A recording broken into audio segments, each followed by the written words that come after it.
Good evening, and welcome to coverage of Election Night 2020 on WCTV. I'm Chris Hulse. And I'm Matt Mansfield. For the next 4 hours, our outstanding team of students will bring you results from the presidential election between incumbent Donald Trump and Democratic challenger Joe Biden. They'll also be covering key races across the country as Republicans try to maintain the Senate majority, while Democrats will look to gain control of both houses of Congress. We will also be looking at local races across the state of Pennsylvania, as well as taking the pulse of members of the community and the Waynesburg University campus to find out how they're looking at the most important issues in this year's election. Before we begin, all of us at tonight's show would like to thank Professors Richard Krause and Melinda Roeder, as well as the people at RPC Video for all of their advice and support in helping us prepare for this year's election night. We'd also like to thank Waynesburg University President Douglas Lee, the entire Keep Waynesburg Well team, and the students of Waynesburg University. Through implementing and following Waynesburg University's COVID-19 guidelines, you have all played an important role in keeping us on campus this semester, and tonight would not be possible without your efforts. A lot of work has gone into creating tonight's production, from the talented individuals in front of the camera to the crew working tirelessly behind the scenes. Everyone has sacrificed their time and effort to make tonight a success. That said, there's a lot of uncertainty going into tonight's election. With a heavy increase in terms of mail-in ballots, nobody knows how long it could take to declare a winner in this year's election. Many battleground states, and thus the presidency, may not be decided until well after we go off the air. But for the next 4+ hours, as soon as we have results to report, we will bring them to you. Finally, we would like to thank all of you for tuning in to our election night special here on WCTV. And now we'll send you live to the 4th floor of Buell Hall, where Dylan Cleland, Rachel Pellegrino, and Andrew Rhea are standing by in the studio.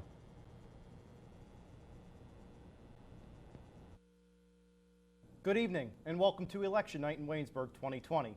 After months of campaigning, today is the day people can go cast their ballots. And tonight on WCTV, we'll bring you updates as well as stories and insight that have all played a crucial role in the days leading up to Election Day 2020. I'm your host this evening, Dylan Cleland. Thank you for joining us. With me to co-host tonight is WCTV News Director and Yellow Jacket News Editor, Rachel Pellegrino. And as well, we have Andrew Rhea, the Executive Editor of the Yellow Jacket, and he is also a political science minor here at Waynesburg, so he'll have that background to bring us as well tonight. Tonight promises to be a historical evening in what's been an exciting election year. Rachel, voter turnout has been a key aspect of this election for all parties. So far, what have we learned about the impact of people going out and voting? Well, voter turnouts are higher than ever this year. By 6:30 tonight, more than 101 million Americans had already voted either by mail-in or in person, according to the nonpartisan United States Election Project. That's more than twice the final early vote in 2016 and 73.4% of the entire vote in 2016. And when it comes to battleground states, the early turnout is even higher. Looking into North Carolina, voters comprising more than 95% of the entire 2016 vote there had already cast ballots by midday Monday. Looking into Florida and Georgia, the number was more than 94%. In Arizona, it was nearly 87%, and in Nevada, the number was more than 91%. And in Texas, by Monday morning, 108% of those who cast ballots early or on Election Day in 2016 had already voted. This early increase in voting is going to most likely benefit Democrats, as the base can include constituencies that were historically least likely to vote, so young people, voters of color, and low-income white Americans. However, it's also possibly going to benefit Trump if the greater turnout increases across the board in the Midwest and the Rust Belt. Voter turnouts are obviously increasing this year with 101 million votes so far, and it's ultimately going to affect who wins the swing states. So, Drew, speaking of swing states, that's a big part that's likely going to determine the election this year. That's what many people are expecting. That's what we're expecting to keep an eye on tonight. Speaking of keeping an eye on, what are some of the specific battleground states you were looking at? Yeah, so 270 to win projects that 36 states are safe for either President Donald Trump or Joe Biden. That leaves 14 states that are either leaning Democrat, leaning Republican, or swing. The leaning Democrat states are Nebraska's 2nd district, which is 1 electoral vote, New Hampshire, Nevada, Wisconsin, Arizona, Michigan, and Pennsylvania. So Donald Trump's going to have to try and close the gap in those polling numbers. In Pennsylvania, Biden was up 4.8% according to 538. and the same in Nevada as well. So President Trump's going to have to try to win some of those Democratic states and pull away from Joe Biden's polling numbers. Texas leaning Republican by 1% according to 538, and the swing states, Maine's 2nd District, Iowa, North Carolina, Georgia, Ohio, and Florida. President Trump's going to have to perform very well in those states, a lot of those states that he won in 2016, and it's going to be a very close race. A lot of these states, the polling numbers are very close. Just 1% in Georgia in favor of Biden, 1.9% in North Carolina in favor of Biden, and Iowa, President Trump leads by only 1.4%. So those states, you have to watch all night. It's going to be very close. It's going to come down to, voter turnout, which candidate can get their bases out to support them the most. So polls have closed already. 7 o'clock poll closings are in, the ones projected to close. Georgia, the swing state we are keeping an eye on here. Let's go to Georgia first. No projection. It is still too close to call. We'll keep an eye on 16 electoral votes up for grabs in that state. As we continue along here, Indiana, we are projecting that Donald Trump has won Indiana. It is the home state of Vice President Mike Pence, and so 11 electoral votes to President Donald Trump there. Kentucky, no projection yet. Typically a red state. Trump won it by nearly 30 points in 2016. We have no projection yet, still concluding ballots there. South Carolina, at first maybe a swing state, more red of recent, but we still do not have a projection there. 9 electoral votes are up for grabs in the Palmetto State. Vermont is next, and we have a tie here as well, per se. No projection, no call yet. 3 electoral votes up for grabs in Vermont, the home of Bernie Sanders, Senator Bernie Sanders. Virginia is another state that we're keeping an eye on tonight, and no projection there as well. Electoral votes, 13 up for grabs there. And so with that, Rachel and Drew, not a whole lot being called so far. We expected things to take some time to get off the ground tonight, but we have had a couple there we did see. Yeah, Georgia, it was expected. It's going to be close. It's going to take a while to get those results. Indiana, pretty much a safe state for President Donald Trump. New Hampshire's an interesting one. That's a state that was pretty safe Democrat, has moved towards that category of leaning Democrat. So that'll be an interesting one to follow as well through the night. But yeah, it's still early. A lot of states counting ballots, and people have to remember as well, it's going to take a while with the mail-in and the absentee ballots. So, we have to watch the states close tonight, but continue to follow up on it because there might be changes, there might be recounts. A lot's up in the air right now. Something to keep an eye on in Georgia as well. This is a state that has not gone Democratic since Bill Clinton in 1992, and it is one of the bigger states when we talk battleground states. And so that's something to keep an eye on. Also, South Carolina with no projection yet. Joe Biden won his first Democratic primary in South Carolina, even though it went to Donald Trump in 2016 by double digits. And South Carolina, obviously, typically a Republican won state as well.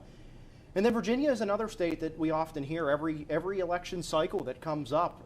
But right now it is looking like it's leaning Republican, but no call on that yet, of course, either. We have a lot going on here tonight as well. In addition, we have a lot of interviews. We're going to talk to a couple of professors here at Waynesburg University, as well as some students involved in Student Senate and some political science majors here at Waynesburg University. All of that coming up. And also, we will bring in our other correspondents tonight as well. Lachlan Loudon, Jared Weicker, and Matt Mansfield, all keeping an eye on different things. Lachlan will be keeping an eye on the Senate, which could flip tonight. That's something a lot of people are keeping an eye on. The local update as well. The local race, of course, is Representative Pam Snyder taking on the challenger, Larry Yost. He is the Republican challenger. Pam Snyder has been in her seat for a while. She has an opportunity. We also had the chance, leading up to election night, to sit down with both of them in one-on-one interviews. We'll have those later in the show as well. You'll want to see both of those. A lot of good stuff, a lot of local impact, and so we will keep an eye on that as well. And then, of course, Matt Mansfield is our numbers guy. He'll be in to crunch some poll numbers throughout the night as well. We are just getting started here on Election Night in Waynesburg 2020, and when we come back, a Senate preview here on Election Night in Waynesburg 2020. Welcome back to Election Night in Waynesburg. Tonight, we will of course be following the presidential race between President Donald Trump and former Vice President Joe Biden closely. Both candidates, however, would benefit greatly from their party controlling the Senate. For more on the U.S. Senate race, we go to Lachlan Loudon, who is monitoring the upper house for us tonight. Lachlan. Thank you, Dylan. The U.S. Senate race is very hotly contested this year for the 2020 general election, and it may come down to the very last seat for the simple majority, and it could potentially end up being a 50-50 gridlock. The Republicans currently hold a 53-45 lead in the chamber going into this election, but they have many seats up for grabs tonight, including Majority Leader Mitch McConnell's seat in Kentucky and Steve Daines' seat in Montana. These seats are among the 23 that are up for the GOP tonight, giving the Democrats the chance to potentially shift the balance of power in what would be the 117th United States Congress. As of last Wednesday, polls from Ipsos Reuters showed Democrat incumbent Gary Peters holding a 6% lead in Michigan over Republican John James. And in North Carolina, we see Republican Tom Tillis hoping to reclaim his seat, but is currently behind Democrat Cal Cunningham in the polls by just 1%. It's getting heated in Helena as Montana's tight Senate race between Republican incumbent Steve Daines and his Democrat opponent Steve Bullock are exchanging liar accusations. Bullock currently leads the incumbent Republican by only 1%, according to recent polling from Public Policy. Public Policy also reported a 3% Republican lead in Alaska, as Republican Dan Sullivan hopes to earn a second term in office, as Al Gross, an independent Democrat-endorsed orthopedic surgeon, is falling shortly behind. The intense Iowa race is going to be a crucial win if the Democrats can flip the key Midwest seat. Incumbent Joni Ernst is currently losing in the polls, reported by RMG Research, by 3% to the Democrat Teresa Greenfield. Greenfield dropped out of the 2018 House race after learning of her campaign manager falsifying signatures. She hopes to redeem herself as she raised more than $28.7 million for her Senate campaign in 2020, more than any Senate candidate in Iowa's history. She is currently winning in the polls and is in store for a potential victory tonight. Colorado shows a clear Democrat lead in polls recorded by Morning Consult, as Democrat John Hickenlooper is ahead of Cory Gardner and is looking like he may flip the seat blue. Colorado would be another big win for the Democrats, as they are only 4 seats away from a potential majority in the Senate, reclaiming their majority rule that lasted through most of Obama's presidency and ended in 2015. Probably the most recognizable name for the United States Senate, Mitch McConnell's seat in Kentucky, is up for grabs in 2020. In Signal, polls show that he's not going anywhere, as the current majority leader is polling 10% ahead of his Democratic rival Amy McGrath. This race may seem like an easy re-election for McConnell, but Amy McGrath has shown impressive numbers throughout 2020, as she has been slowly increasing over the past several months. Polls have already closed in the state of Kentucky, so we'll update you on that race in just a bit. Justice Amy Coney Barrett is now on the Supreme Court, and that's partially thanks to this guy, Lindsey Graham, the chair of the Senate Judiciary Committee, has his seat in South Carolina also at risk tonight. Democrat Jamie Harrison is putting lots of pressure on Graham at the polls, as he is ahead of the Republican by 2%. Graham has been polling better all election season until just last week, where we saw Harrison take the lead for the first time, according to Morning Consult. Maine has another potential Democratic upset. As of last week, Democrat Sarah Gideon is polling ahead of incumbent Republican Susan Collins by a solid 7%. According to Pan Atlantic Research, Collins has represented Maine in the Senate since 1997 and could see her tenure coming to an end tonight, as the polls are not in her favor heading into Election Day. In Arizona, we see another possible Democrat seat flip, as special election will take place following the death of Senator John McCain back in 2018. Republican Martha McSally was appointed to fill the seat and is now polling behind Democrat Mark Kelly by 5%, according to data from OH Predictive Insights. Alabama, on the other hand, according to Signal polling data, is looking like a clear Republican flip, as incumbent Democrat Doug Jones is polling 15% behind the Republican, former college football coach Tommy Tuberville, who defeated former Attorney General Jeff Sessions in the primary. In Georgia, Republican David Perdue hopes to seek re-election tonight, but Democrat John Ossoff has other plans, as the Democrat is polling 6% ahead, according to data from Civics. This race is also a pivotal flip if the Democrats can secure the Senate majority with potentially this Georgia race. Based on these polling projections, we can prepare for the possibility of the Democrats reclaiming the Senate majority and shifting the balance of power in Congress, despite a possible Donald Trump victory. The presidential election would see a lot of anti-Trump voters staying behind party lines, as the GOP Senate majority has primarily sided with Trump, as seen through the impeachment trial and the Amy Coney Barrett and Brett Kavanaugh Supreme Court nominations. Trump's relationship with the Republican-controlled Senate may show voting correlation between Joe Biden and Democrat Senate votes. According to a 270-to-win map projection, the Democrats will barely pull off the Senate majority by one single seat, holding a 51-to-49 majority in the Senate after tonight. It is also possible that we see the Senate go 50-50 for the first time since 2001. Should Joe Biden win the presidential election, his running mate Kamala Harris would be the president of the Senate and would serve as the tiebreaker on any Senate votes. This means that if Donald Trump is reelected, the Democrats would need 4 seats to flip blue to hold a majority in the Senate.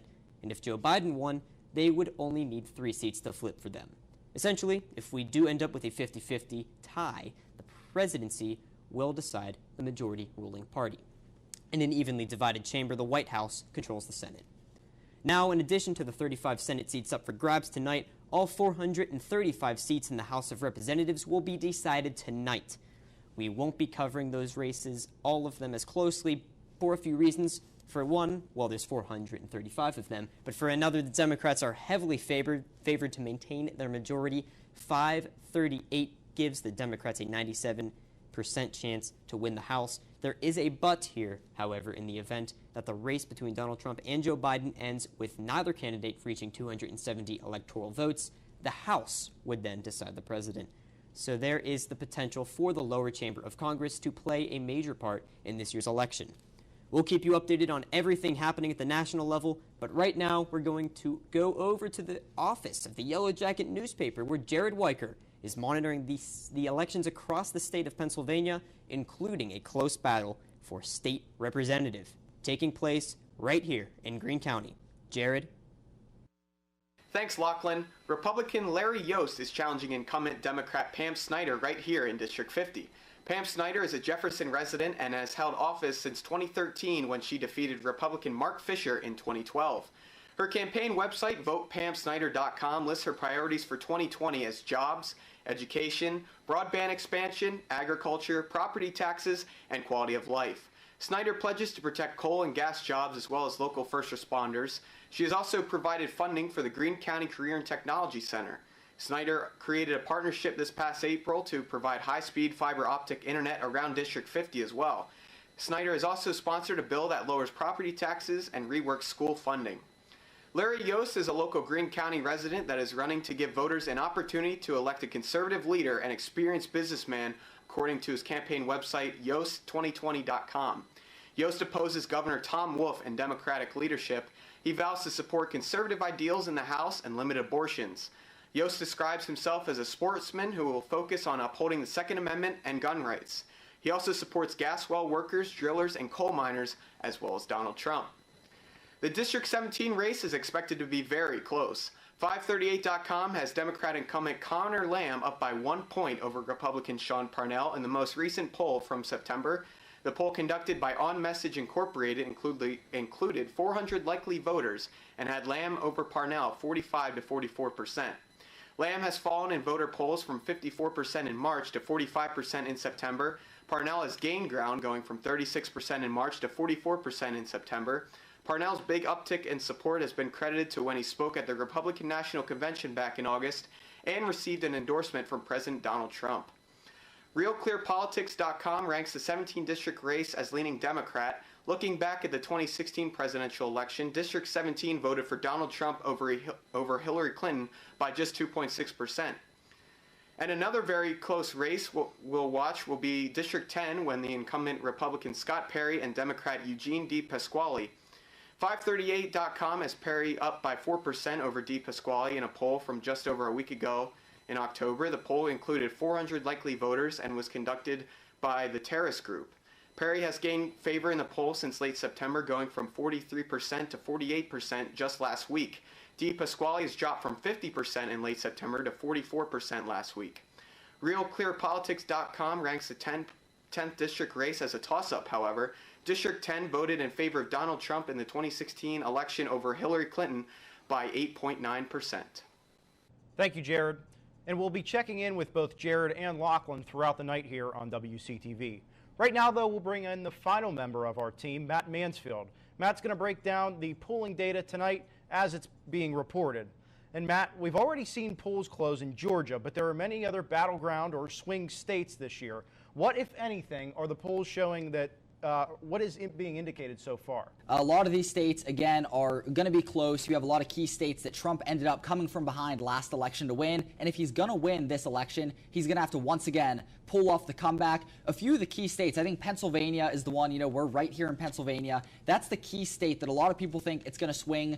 If whoever wins that is going to win this election. According to 538, their projected election model, if Trump wins Pennsylvania, Biden's chances of winning this election drop to just 30%. But currently, Biden's in a solid position. He leads by about an average of 3 to 4 points in polls, more closely to the 4-point number right now. So in Pennsylvania, that's one of the keys for Joe Biden, is if he's going to win this election, or if Donald Trump's going to win this election, they need to take Pennsylvania. Another thing is Texas. Texas, which has been a very red state for a long time now, is starting to come back into play as a potential swing state. One of the key things is there was a ruling, the Texas State Supreme Court, they have officially allowed Governor Abbott's order that there should only be one mail-in ballot box per county. And that's going to be very interesting because a lot of people had still voted early by mail at this point. So they were only allowed to drop off in one box, and that's a county like Harris County that has over 1 million people living in that county. It's going to be huge to see how that impacted the voting, whether or not the early voting was affected by that order in Texas.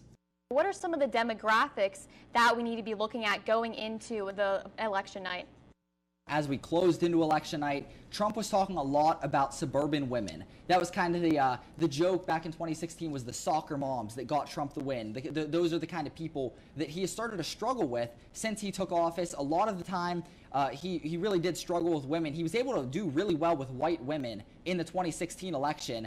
But you look at any other demographic, black women, Latino women, there was a lot of those demographics were significantly in Hillary Clinton's favor. But fast forward to 2020, Trump is struggling with women right now. Women voters, they are still favoring the Democratic Party. So it looks like if Trump is going to need, that's going to be one of the big demographics is, are women going to turn out and vote for Trump? Or are women going to kind of go back to the Democratic Party because some people did end up switching over? Are they going to go back and try and vote for Joe Biden? Are they kind of done with Trump's rhetoric and some of the things they've heard him say in office, as well as some of the things that he's done in office? That's one of the key demographics, as well as the African-American vote. It's always a key demographic for the Democratic Party. If they can get the African-American vote to turn out in droves like they did back when Obama was the candidate, if they can get that number to turn out and be a high number, the chances of the Democrats winning tonight is really big if they can get the African-American vote to turn out and show up and vote for Joe Biden.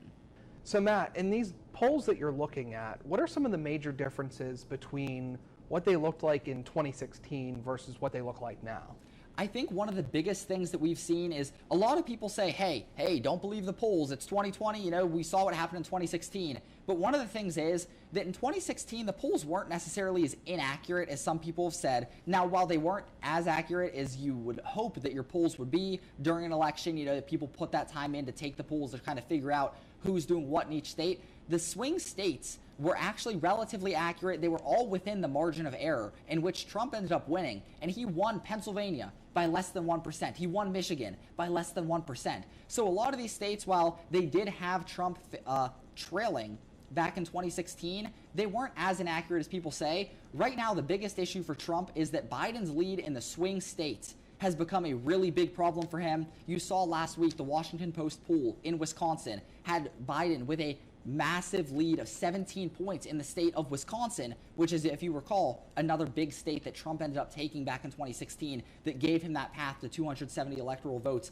and hence the White House, the presidency. So I think the biggest issue for Trump right now is that it's not that he's trailing, it's just by how much he's trailing, and he's still able to come back from this. He still has a legitimate shot at winning this election, but he's going to need to make up more ground than he did back in 2016, and we're going to see tonight if he's actually able to do that. Matt will be keeping an eye on all of the numbers throughout the night. So, Matt, thank you for that. We'll touch back in with you shortly. But when we come back, the second round of polls are closing. 2 battleground states, North Carolina and Ohio. Don't go anywhere. You're watching Election Night in Waynesburg 2020. Welcome back to Election Night in Waynesburg 2020. It is time to take a look at a race, and we can call one. Let's head to the board, and you will see there that the state of Vermont is called. A projected winner, Joe Biden. 3 electoral votes to Joe Biden, picking up the state of Vermont for his first state of the night. Here is the updated total. The race to 270, that's what everyone's eyes are on, and we see the national popular vote as well in the bottom corner there, and it is very close, as many people expected. A lot of people going out to vote. Right now, a 51% to 47% in favor of President Trump and his running mate, Vice President Pence. Right now, though, let's take a look at the Senate and where we go. And for that, we will go to Lachlan Loudon. Thank you, Dylan. Well, right now, just to give everyone a blank slate, the Democrats currently lead the Senate 36 to 30 going into this election.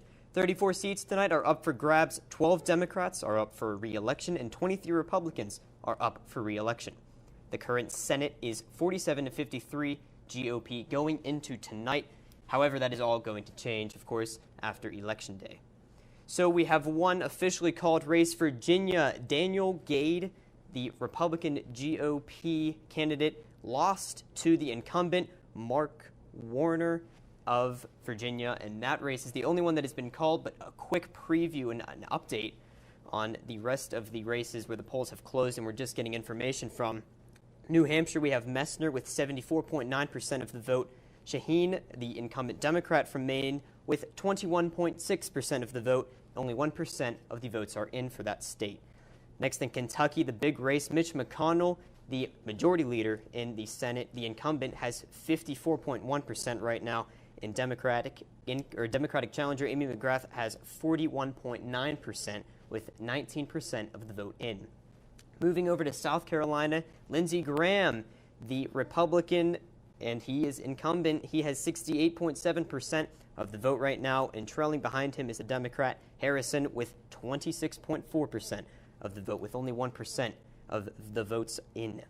Next in Georgia, this race, we have Purdue, the incumbent, with the Georgia incumbent Purdue has 47.6% of the vote, where Ossoff, the Democratic challenger, has 50.5% of the vote, currently leading that with only 1% of the vote in. In the Georgia special election, we have 4 people running, but right now in the lead, we have the challenger, Democratic challenger, Warnock, with 37.2% of the vote.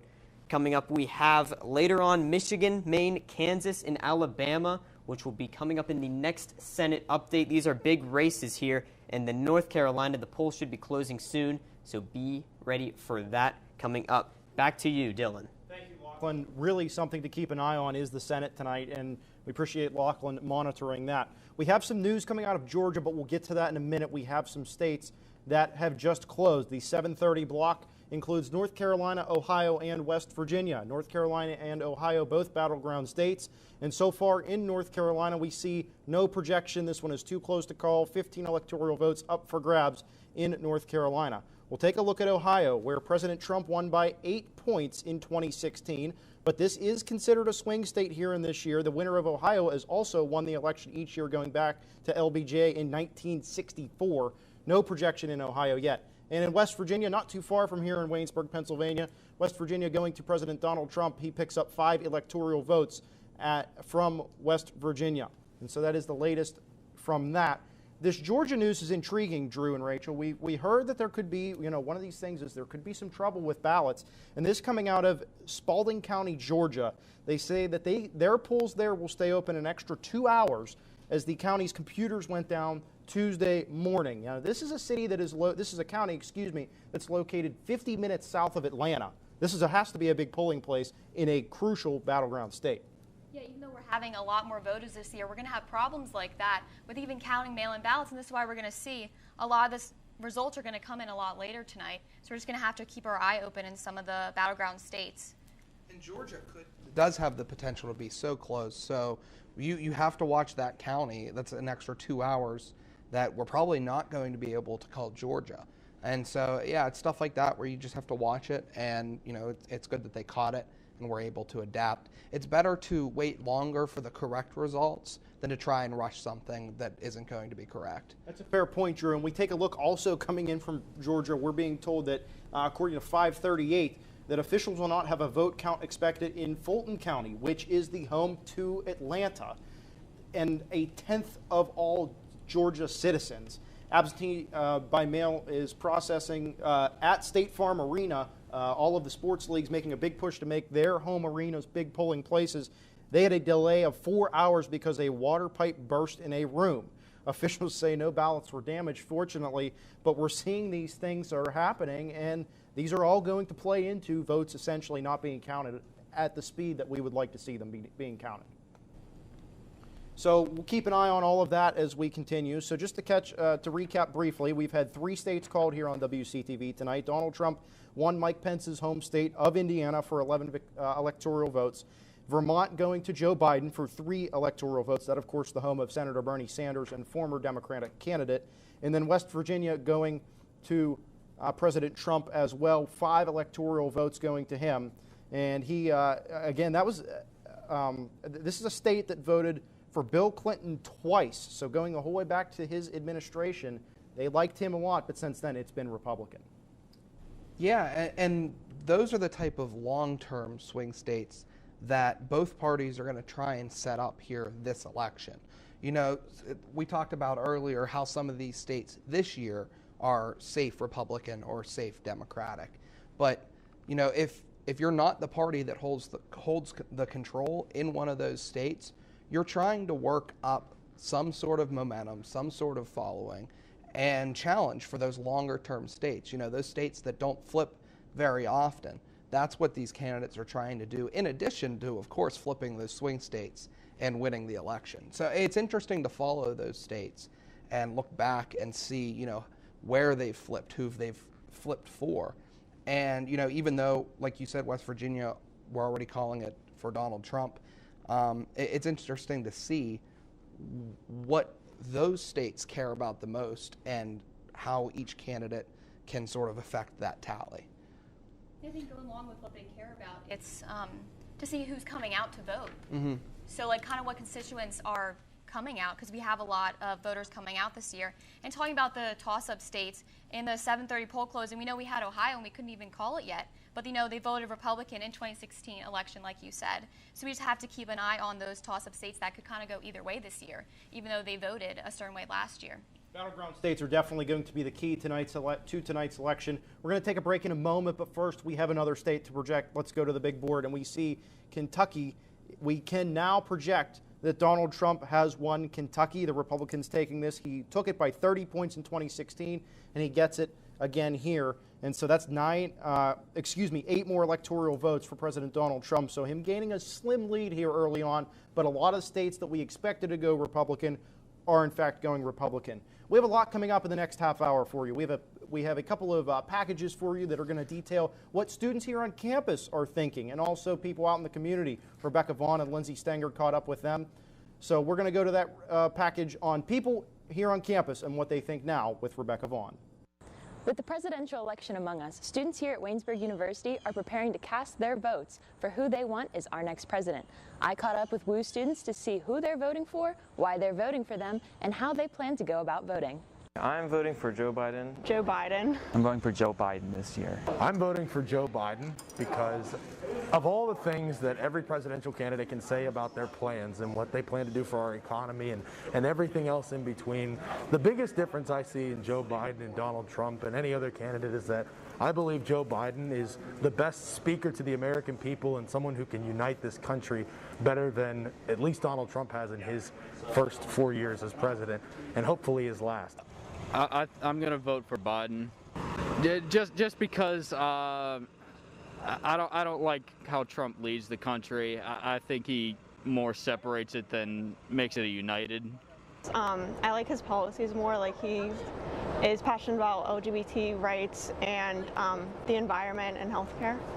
Because I like his policy better. I think he's going to be a better transition into the future I want to see. And I'd also rather try to push him left and push Donald Trump left. I'm going to vote for Joe Biden in this November because I believe America needs a compassionate leader. We've been dealing with a lot of stuff since the pandemic started in March, and I believe Joe Biden is that candidate. Right now I'm currently in more of the decision process for my vote. I've been kind of like trying to look into more about what the candidates are standing against or for. And so far, I think I have been leaning more towards Biden. However, it's still not like a definite decision for me. I'm voting for Trump. I'm voting for Donald Trump because I'm not like a huge fan of Joe Biden. I think I'm going to vote for Donald Trump just because I think, as an accounting major, I think the economy and taxation is really important, and that's what I focus on as a voter. Social media platforms have been amplifying the call to vote. As for actually casting ballots, students and faculty are voting in several different ways, ranging from absentee ballots, early voting, and in-person voting on the day of the elections. I'm going to be voting by mail ballot. I'm doing absentee ballot. I'm voting by mail-in ballot. And I'm going to do a mail-in ballot. So I'm actually going to go home and vote. I'm from a small town. So I believe the danger, almost the risk of catching the pandemic or the coronavirus is less where I live, so I'm actually going to go home and vote. I'm going to vote in person. I live very close to the courthouse in Waynesburg, and just for the fun of it, I aim to be the first person to vote in my precinct at the Borough Hall. So I'll plan to get there early. Hopefully I'll be the first in line, but I don't want to spend too long standing in line, so it's always a risk. I'm always, I'm always one of the first 5. I plan to vote in person in Ohio this weekend in early voting. I plan on voting absentee. And I'm going to be actually going home to vote in person. I'm going to vote in person.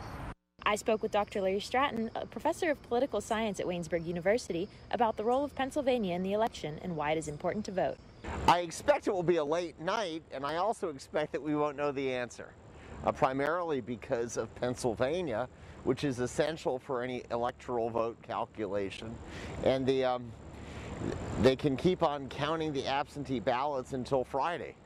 It's part of our duty and responsibility as citizens. And objectively at the university campus, the future, you will all have more elections in your future than I will have. So it is your part to shape your destiny and to be involved in the political process, which is a great privilege. It's unique in human history. It's only been about the past 200 years, since 1776 is when, of course, we had the Declaration of Independence and the Constitution, and 1787 in the Constitutional Convention. And the emergence of popular rule is recent in human history, so we ought to take advantage of it. As you can see, students here at Waynesburg University are taking their right to vote very seriously. So stay safe and make sure to get out to vote. For Channel 14 News, I'm Rebecca Vaughn. Thank you, Rebecca. Great job going out and talking to people right here on campus and what they are going to do. Let's take a look now at another state that we can call here at WCTV. We'll go to the board and we find that it is Virginia, a state that we saw probably leaning Democratic. It does in fact go Democratic. We project Joe Biden the winner in Virginia, 13 electoral votes for Joe Biden, his largest victory of in terms of electoral votes so far this evening. So now we see things back and forth here. 3 states for Donald Trump so far, 2 for Joe Biden.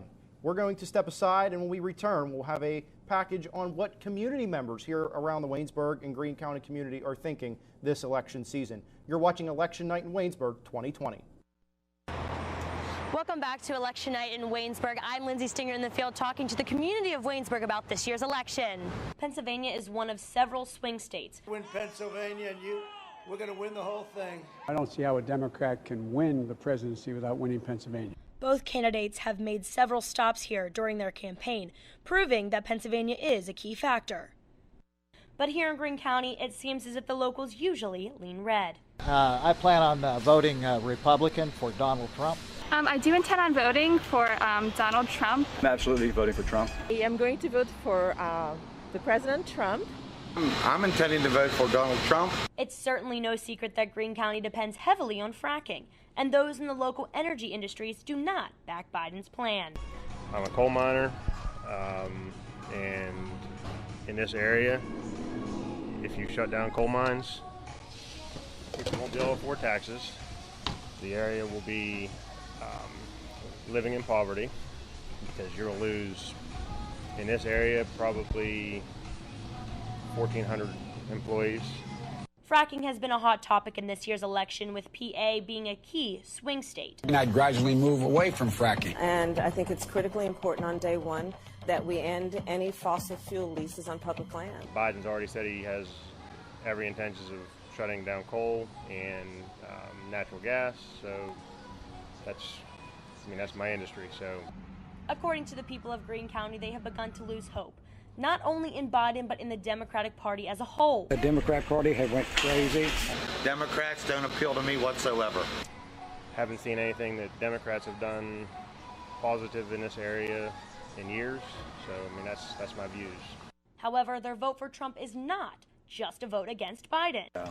I feel very strongly about what he's done, and I won't sway from that. Over the last 4 years of this presidency, more minority people have been helped and gotten a job, and to me that's the name of the game.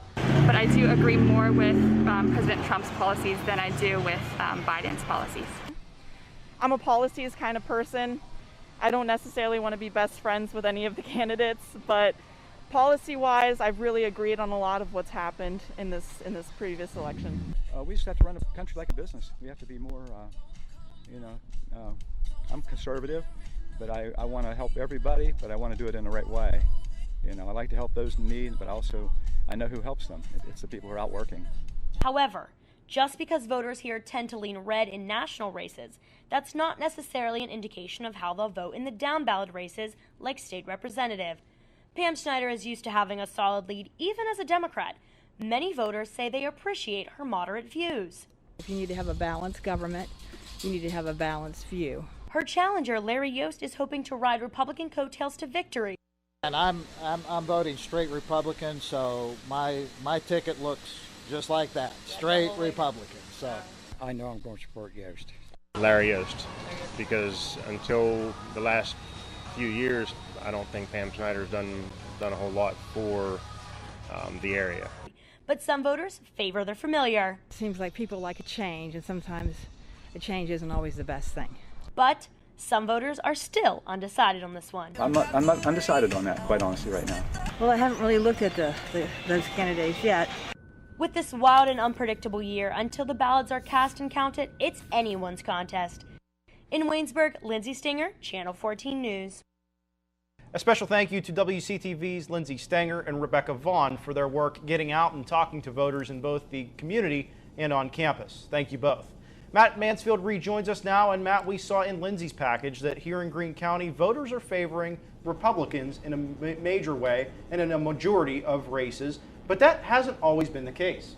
No, it has not. But Greene County has become significantly more Republican since 2004. From 1932 to 2000, Greene County actually went Democratic in every presidential election except for 1972. But outside of that, it's always been a Democratic area, a more blue area. 2004, they shied away from that Democratic tendency. They went with George Bush over John Kerry. And since then, not only have they been voting Republican, but the margin has increased every election since then. You saw that with a landslide win by Donald Trump in Greene County back in 2016. He won over 65% of the vote in Greene County. A lot of the issue with Greene County is that the Democrats' philosophies, their tendencies, they have shifted a little bit farther left since 2000, since the Republican Party started taking the cake here in Greene County. The Democrats have kind of become more a little bit worried about gun control and issues along those lines, whereas the Republican Party fits Greene County's ideology more. Another interesting thing about Greene County is, to this day, it still has more registered Democrats than Republicans. So a lot of people think, why would that be the case, that they would still vote Republican, even though there's more Democrats in the area? But again, that has to do with the ideology. These are a lot more moderate Democrats who, as the Democratic Party has shifted away from their values here in Greene County, these people probably just haven't switched their affiliation yet. So they're technically Democrats, but they still lean heavily towards the Republican Party. So that's kind of one of the interesting things about Greene County. And in 2020, I wouldn't expect a different result in Greene County. It should be another Trump win in this county. Now, I know that for the presidential races, the parties like to look at midterms. What did they do in the midterms, looking ahead as a sort of a projection to the next presidential election? Do you think any of the local races that have happened since 2016 have shown anything for Greene County as far as how they're going to vote in this presidential election? I wouldn't say that. Pam Snyder did win in 2018. She's a Democratic representative, joined us on the show here. She did win, but she is definitely still a more moderate Democrat, but she's also got a great relationship with her constituents in this area. So I think that Pam Snyder's win as a Democrat, it doesn't bode well for Joe Biden necessarily. I think that she is just a very established person in this community. She has a great relationship with the people she serves, and she does fight for her people in terms of what they want to get done, not necessarily what the Democratic Party wants to get done. So I don't necessarily buy into the midterm elections shifting things that happened in Greene County. Moving on toward campus, because college polls predicted 71% of college students will vote in the November 3rd election. So obviously college students are playing a huge role in this election. So Matt, what have been, the Yellow Jacket did run a poll, so what were kind of the statistics on that about Waynesburg University? Where have students lay on their decisions?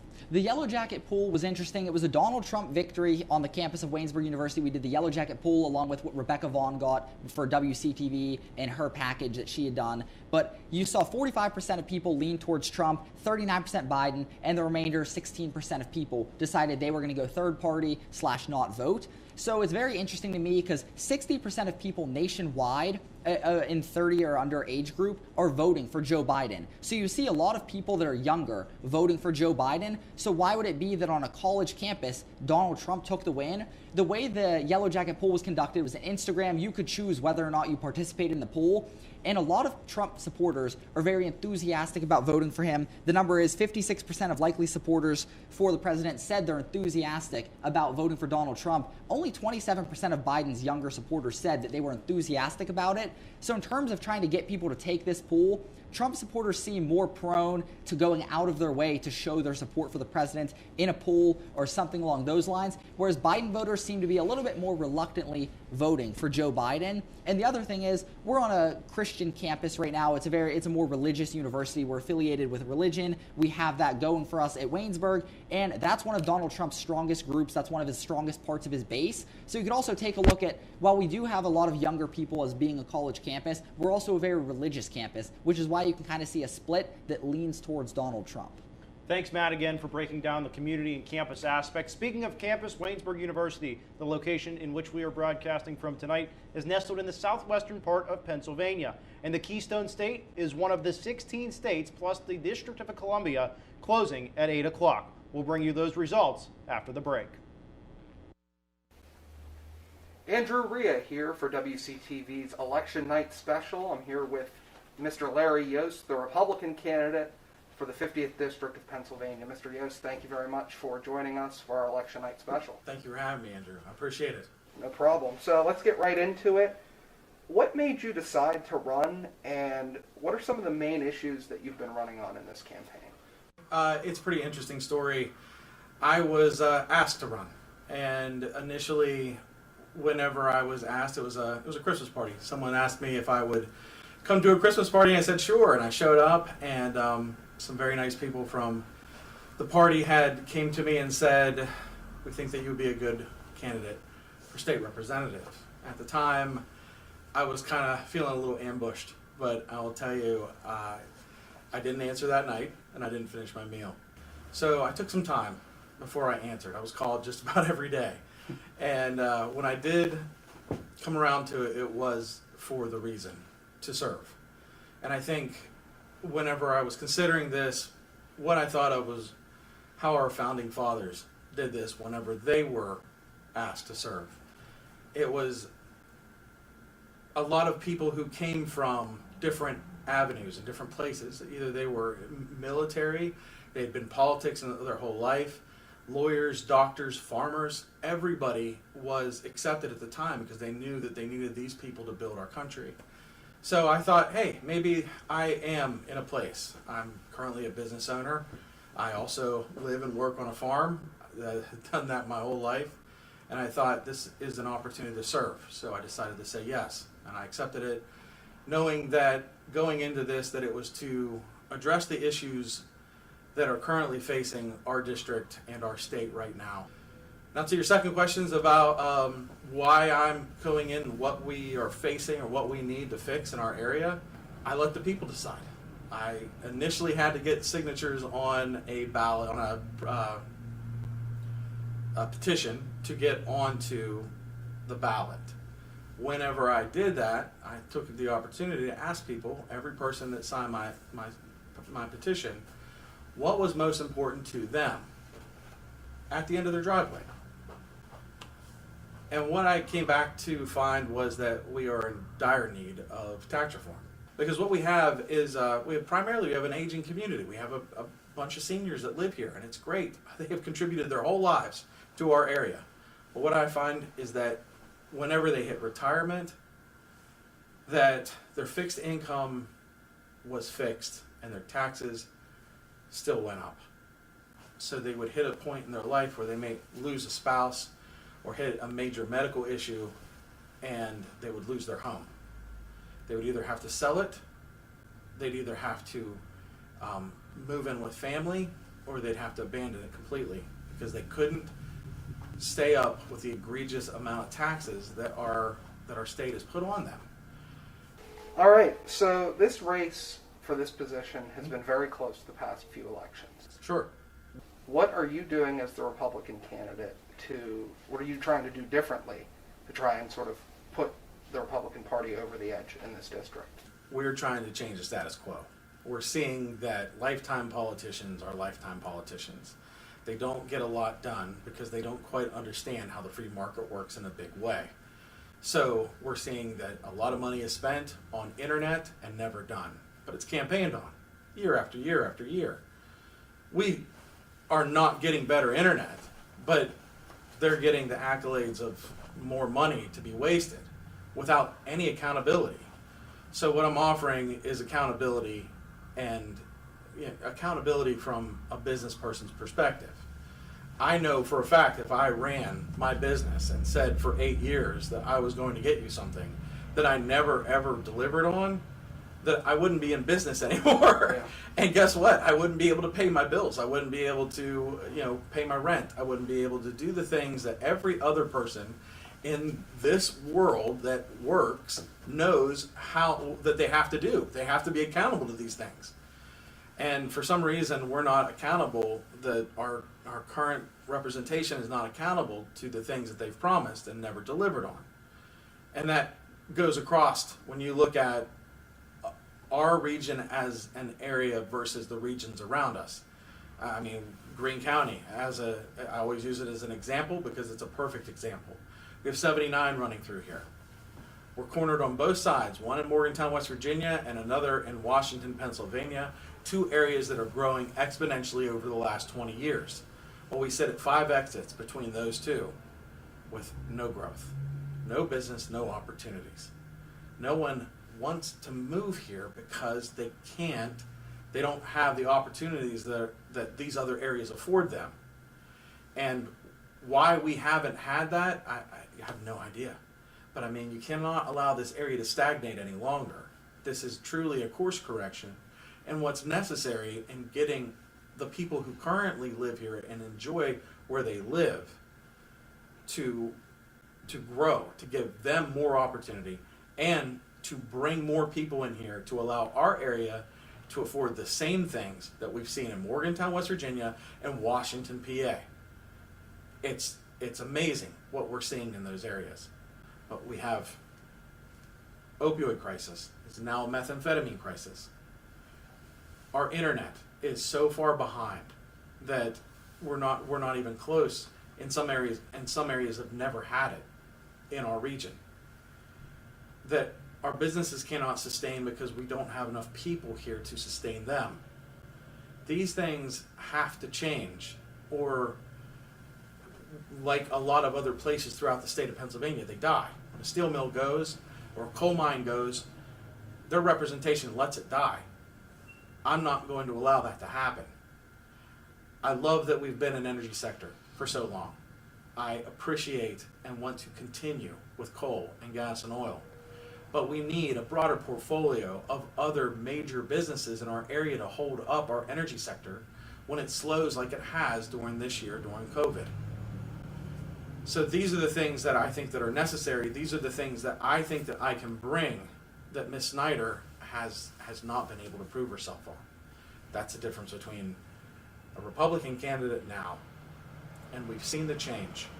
We've seen the change of how Fayette, Washington, and Greene have all went towards a more conservative leaning view. And I'm talking about Democrats too.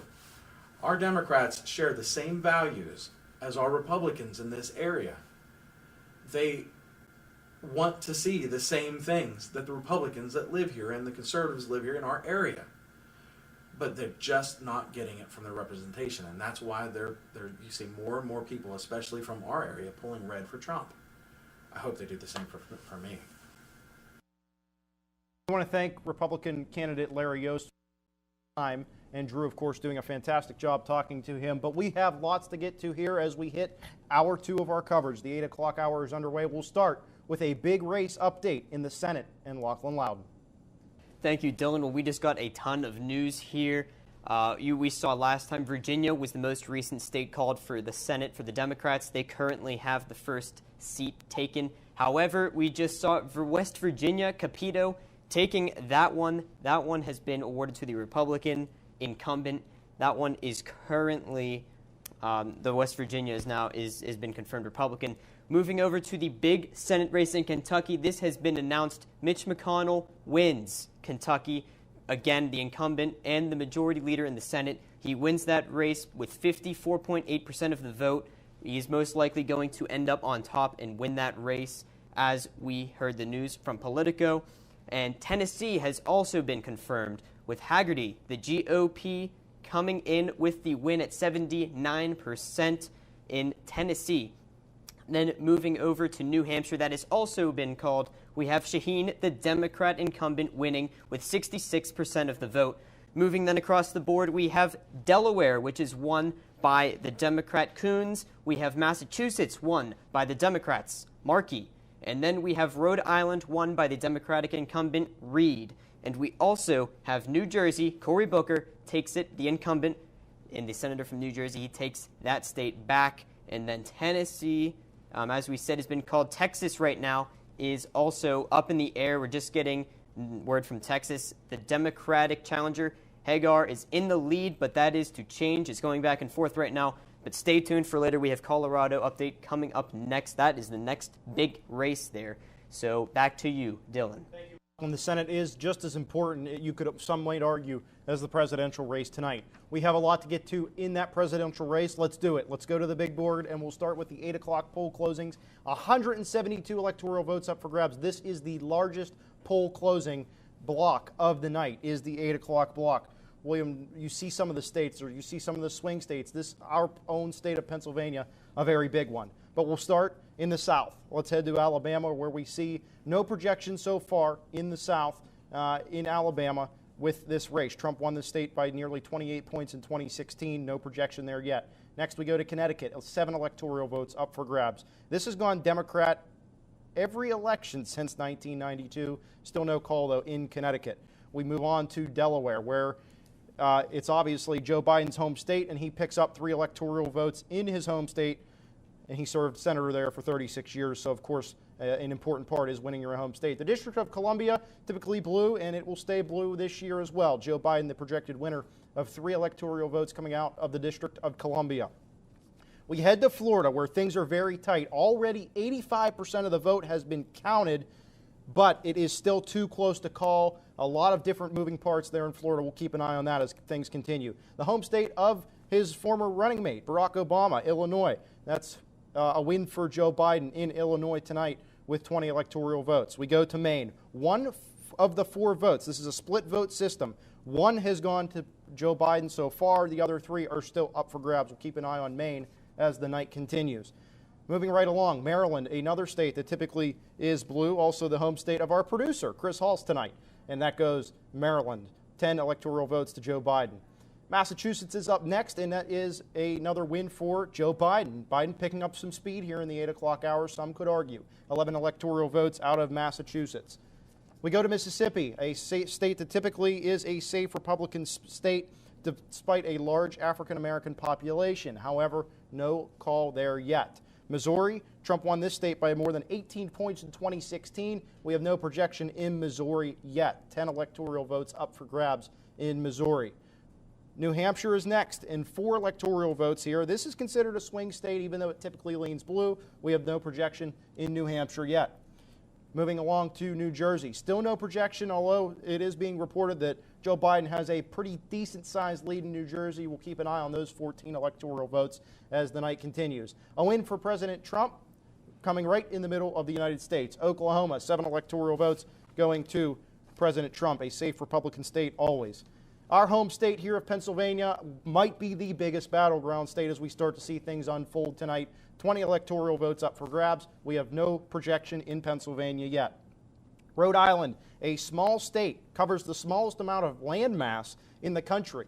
They have 4 electoral votes, none of which have been submitted, so we have no projection there yet. And Tennessee is 11 votes up for grabs, 26 points win for Trump over Hillary Clinton in 2016, and that's where we see. Back to 7 o'clock, South Carolina, we can officially make that call that President Donald Trump has picked up 9 electoral votes in the Palmetto State.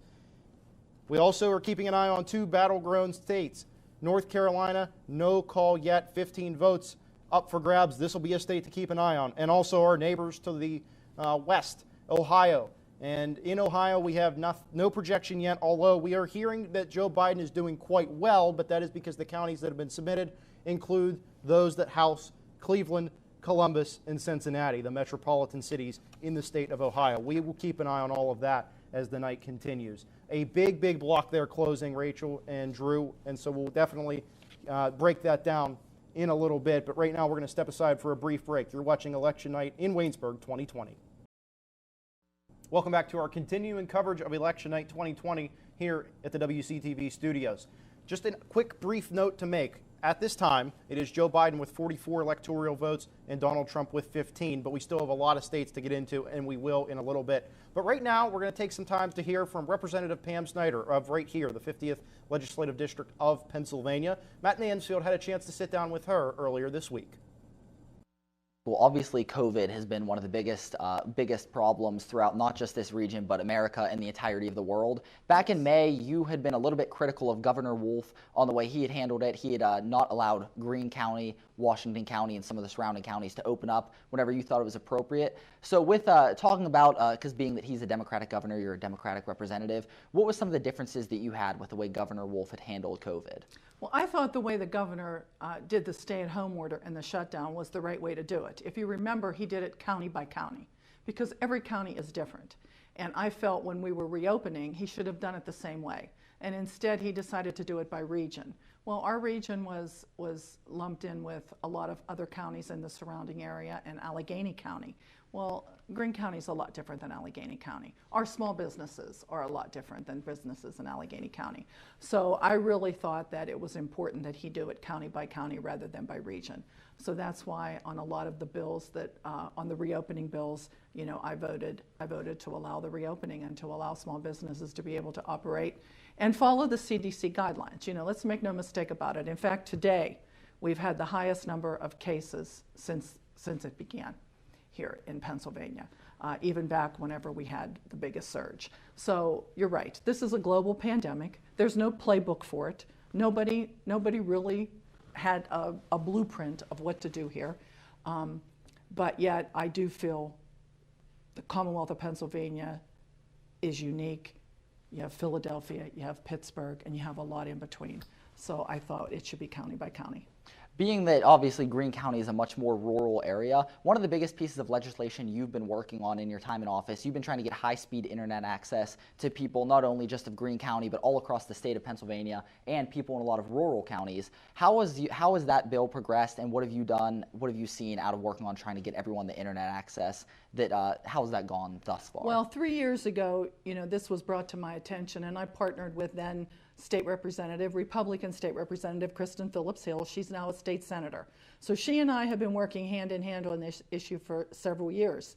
And the Pennsylvania Farm Bureau and the Pennsylvania Grange have been working with us because they know how important this is for rural Pennsylvania and rural America. This is a national issue.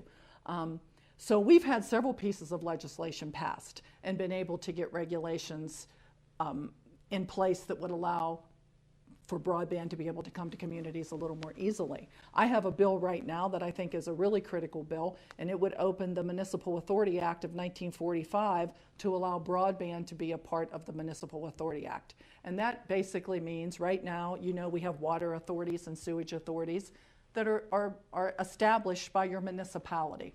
So this would allow broadband to be a part of that too. So if you had an area where a company doesn't feel they can financially go into it and string fiber and be able to provide broadband, the municipality could decide to do it on their own. Back when Kristen and I started this charge, we talked about trying to bring broadband to everyone. We didn't say we were going to get you broadband. We said we were going to try to find a path forward. And that's what we've done. We've worked with the PUC, we've worked with the administration, we've passed legislation, and we continue to do that. We formed the Broadband Caucus, which is a bicameral, bipartisan caucus in the General Assembly to bring light on this issue. And really, what's happened through this pandemic is everything we've been saying for the last 3 years has been proven absolutely accurate. Because through this pandemic, it's been extremely important for college students, for high school students, for elementary students to be able to get online to do their homework. And in so many areas, they can't. And it's important for telemedicine. When we were at that stay-at-home order, a lot of elderly people particularly, and a lot of folks just in general, they didn't want to have to go to their doctor's office if they were having something non-COVID related. So, this would have allowed for them to be able to get online, to have their doctor talk to them, to be able to interact, so they wouldn't have to go to the doctor's office. And, most importantly, I think what we have found through this global pandemic is, our food supply chain is extremely important. Well, guess what? Our agricultural community and our small farms and our family farms, they can't survive in today's world if they can't be connected to the internet. The equipment they use, what they need to do to be successful on their farms is so important. So I think the pandemic has truly made all of our colleagues in Harrisburg, and you can see it on the federal level too. Everyone now recognizes broadband isn't a luxury. Broadband is a necessity in the year 2021. You mentioned just the farmers and how important we're all seeing that their industry is. You've taken a lot of steps to help protect Pennsylvania's farmers, the people in your district. What type of steps have you exactly taken to kind of improve their lives, help them out, and what steps do you plan on taking in the future to protect Absolutely. them? I sit on the Agricultural Committee, and I was part of the, I was a prime sponsor and part of the first Pennsylvania Farm Bill to pass. And it was the first one in Pennsylvania's history last year. And I was the prime sponsor of the piece of legislation that comprised that farm bill for meat processing plants. So it would allow for someone who's interested in perhaps, you raise your animals and they have to have that USDA stamp for you to be able to sell them in a lot of marketplaces. So this would allow for you to be able to have a meat processing plant and be able to get that USDA seal of approval so that your product could be taken to larger supermarkets. And also in the Farm Bill was a dairy farm grant. And I was able to secure one of the first grants for that program for Jackson Farms in Fayette County, which sits in the 50th district. And Jackson Farms has an amazing operation over there. They have a dairy farm, so it's milk, it's ice cream, and now they're going to use that grant to process cheese. So they'll be able to supply cheese here to local consumers. the Farm Bill was really instrumental in Pennsylvania, being that it was the first one passed. I'm very proud that I got the endorsement of the political arm of the Pennsylvania Farm Bureau, which is called Farmer. I received that endorsement for my re-election. I'm very proud about that. And I will continue to work with the ag community and do everything I can to make sure that our family farms are sustainable. My husband and I live on his family's farm, and it's been in my husband's family for 102 years. So this is near and dear to my heart. You've been representing Greene County since, as I said, 2013 earlier. You are in an area that is increasingly in presidential elections voted red since 2004. It's been voting Republican, and the margin of those votes have gotten bigger and bigger each election. What is it about you as a Democrat that allows you to keep winning your elections in this area, even though the district in this area that you're representing seems to be leaning more and more Republican every election? Well, I believe that people recognize, I have a record, and I'm proud of my record, and anyone can look at my record. I vote my district. I represent the people here. The folks in the 50th district they have honored me by allowing me to be their representative and their voice in Harrisburg, and I take that very seriously. And, I always make sure that I'm taking care of the people here first and foremost. And I leave the politics outside the door. I don't care if the Republican leadership is mad at me, and believe me, they come to me I work with them. I don't care if the governor's mad at me. I don't care if my leadership's mad at me. I care about what the people in my district need and what I know I need to do to make sure that we're making the 50th district as strong as we can. So I hope that that's what people see when they look at Pam Snyder. Plus, the other thing, I think anyone can see when you turn on your TV right now. I think everybody's totally disgusted with politics. It's all negative, negative, negative. You look at my track record. This is my third contested election in a 5-year time span with 2-year terms. So in the last 5 years, I've been in 3 contested elections. And in every one of those elections, my opponent has done nothing but attack me and attack my family and lie about me and my family. I have always continued to stay positive. I have never attacked them back. And I think that's important.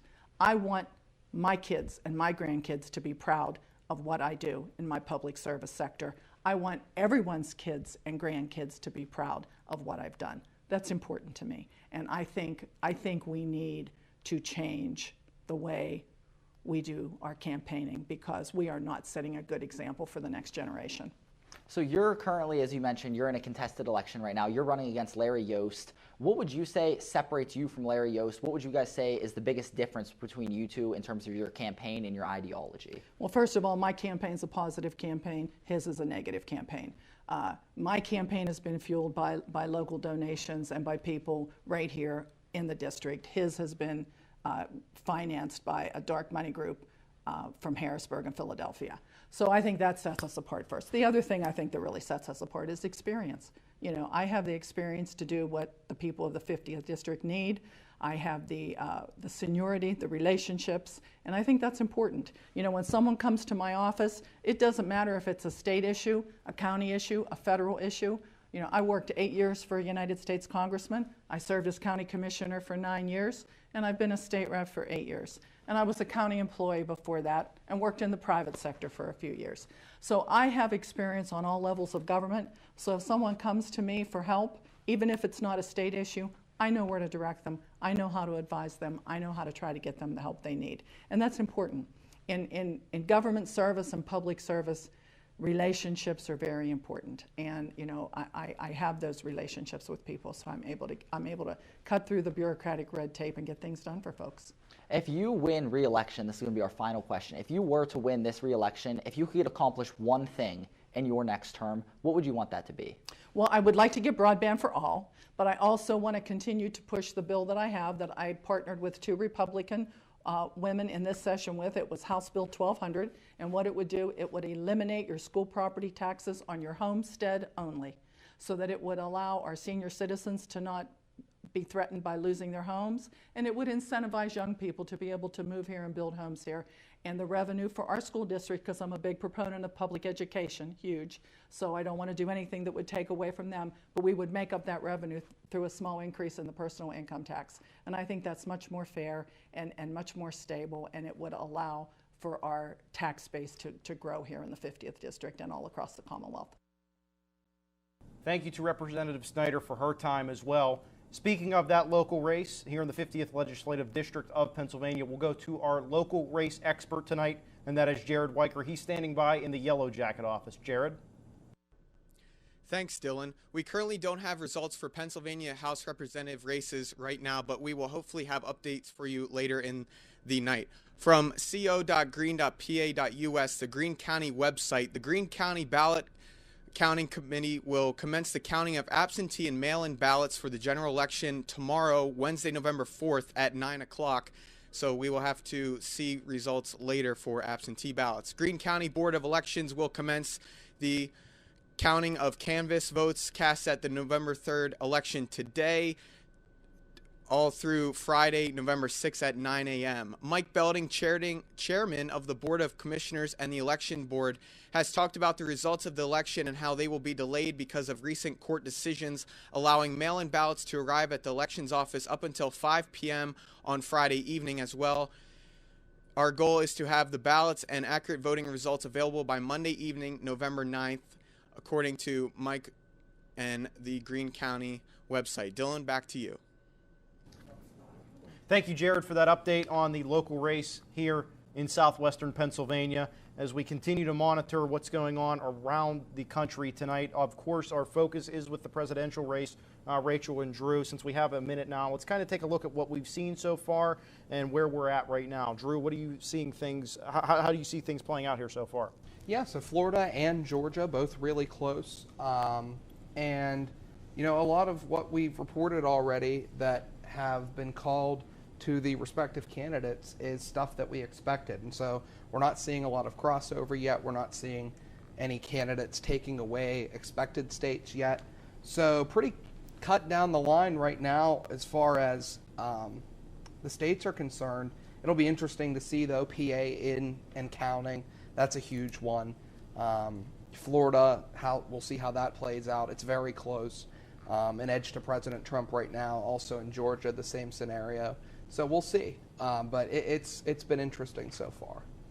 Without a doubt. Rachel, has there been anything that you've noticed in particular? You've been keeping an eye on some of these counties and things in different places around the country.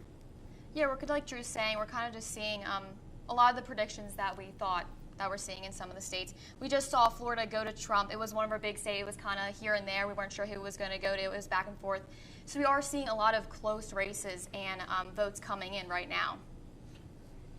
And we are going to step aside here for a break, but when we return, our first interview is coming up, and it's with Senior Senator Ryan Williams. Ryan, a senior here at Waynesburg University. That's coming up, as well as much more coverage. We have you covered wall to wall as we continue here on Election Night 2020 in Waynesburg.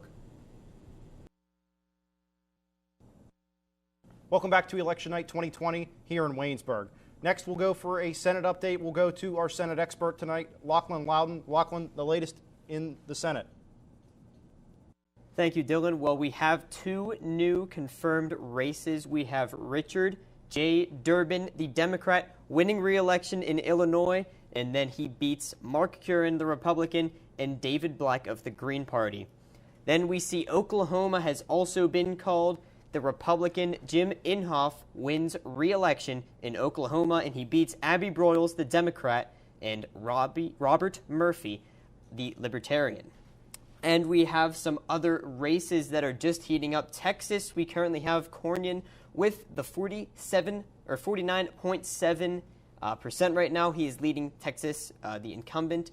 Then we go over to Georgia. Purdue, currently the incumbent in Georgia, taking back the lead. South Carolina also is in the lead of Lindsey Graham with 49.7%. Very close race as Harrison only trails by 0.5% at 49.2%. Moving up to Michigan, we see a pretty big lead by James, the Republican challenger, with 60.3%, and Peters, the Democratic incumbent, down 38%. Moving up to Maine, Susan Collins, the longtime senator from Maine, now has 79.5% and leading that race pretty heavily right now, as Gideon is losing 15.4%. This was projected to be a close race. We see a big lead here. And right now, overall, we have a Democrat lead 42-34 in the Senate. It is currently looking like Democrats are stepping ahead right now. Some of these other races are just heating up. Kansas is also heating up here as Bollier has 53.7% in the lead against Republican Marshall at 42.8%. Mississippi and Alabama are also leading Democrat. Alabama Tuberville, the former football coach, was projected to win that one. He is actually now losing at 41.6%, and Jones, the Democratic incumbent, leads 58.4%. We have much more to come. We have polls closing in Colorado here, coming at 9 o'clock, and then at 10, we have Montana, Iowa, and Arizona, 3 major Senate races. They're just heating up. Iowa's a big one. We'll get all that later on in the election night coverage. Back to you, Dylan. Thank you, Lachlan. The Senate, very important to keep an eye on tonight. Doing a great job of that, Lachlan. We have some other things to get, some other closings to get to here in a moment, but let's briefly recap what we know.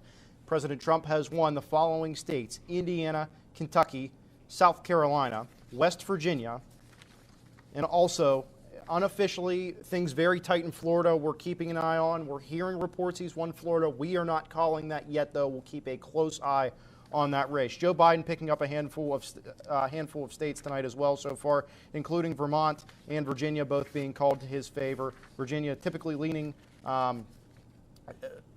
blue, and we saw that again this year. And so we'll bring in co-hosts here, Rachel Pellegrino and Andrew Rhea, as we approach the half-hour mark of this 8 o'clock hour, or now past it by a few minutes. What are we seeing? Is there any trends? Drew, anything popping out to you right now? Yeah, huge for Trump, and for Trump to keep Georgia and Florida. Those are 2 big ones coming in that he could not lose. Slight advantage right now. We haven't called them yet, but if he's able to hold on to those 2, that's huge. But he has to look at North Carolina right now. There's only 51% is in, and Joe Biden's up by 10 points. That's a big one. Ohio, 51% again.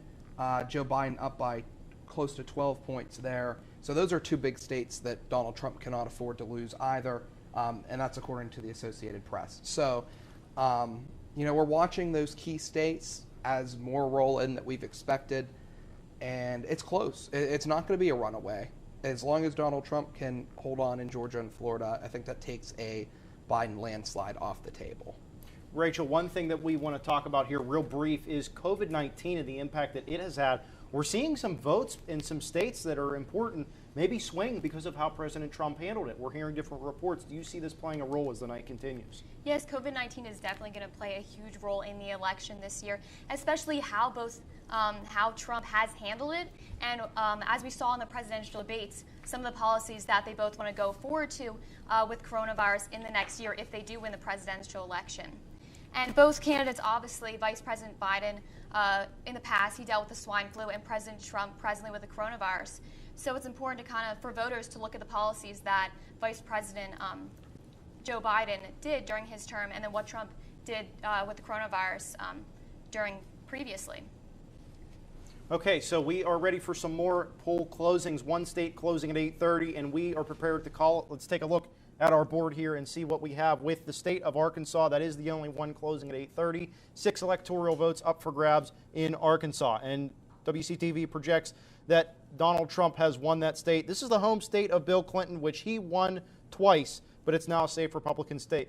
This is where we are at right now. 89 electoral votes to the Biden-Harris campaign. And for President Trump and Vice President Mike Pence, 82 electoral votes earned. The national popular vote being reported right now as a dead tie at 49%. Very intriguing to note that the popular vote is neck and neck right now. And so we will take a quick break, and when we come back, more coverage of Election Night in Waynesburg 2020. Welcome back to Election Night in Waynesburg 2020. So glad you could join us here on WCTV, and we're so glad that Ryan Williams is able to join us, a senior student senator here at Waynesburg University, the former president of the Student Senate here at Waynesburg University. Ryan, a great personality here on campus. So happy you could join us tonight.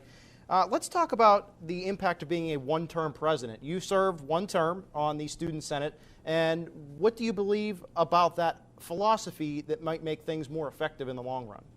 I think with a one-term president, I think it shows a lot of, not necessarily that you don't want to hold the position, but it's more necessarily like there are other people that have a different vision for what this school needs. And I think that something I did is like, I think I accomplished what I wanted to accomplish, and I thought that it was the perfect time for me to just step down. Somebody else had more passion for the position. I really didn't have the passion for it anymore, and I was just like, might as well just let somebody else have it. And George Washington started the precedent like that nationally, and I like that philosophy, so yeah.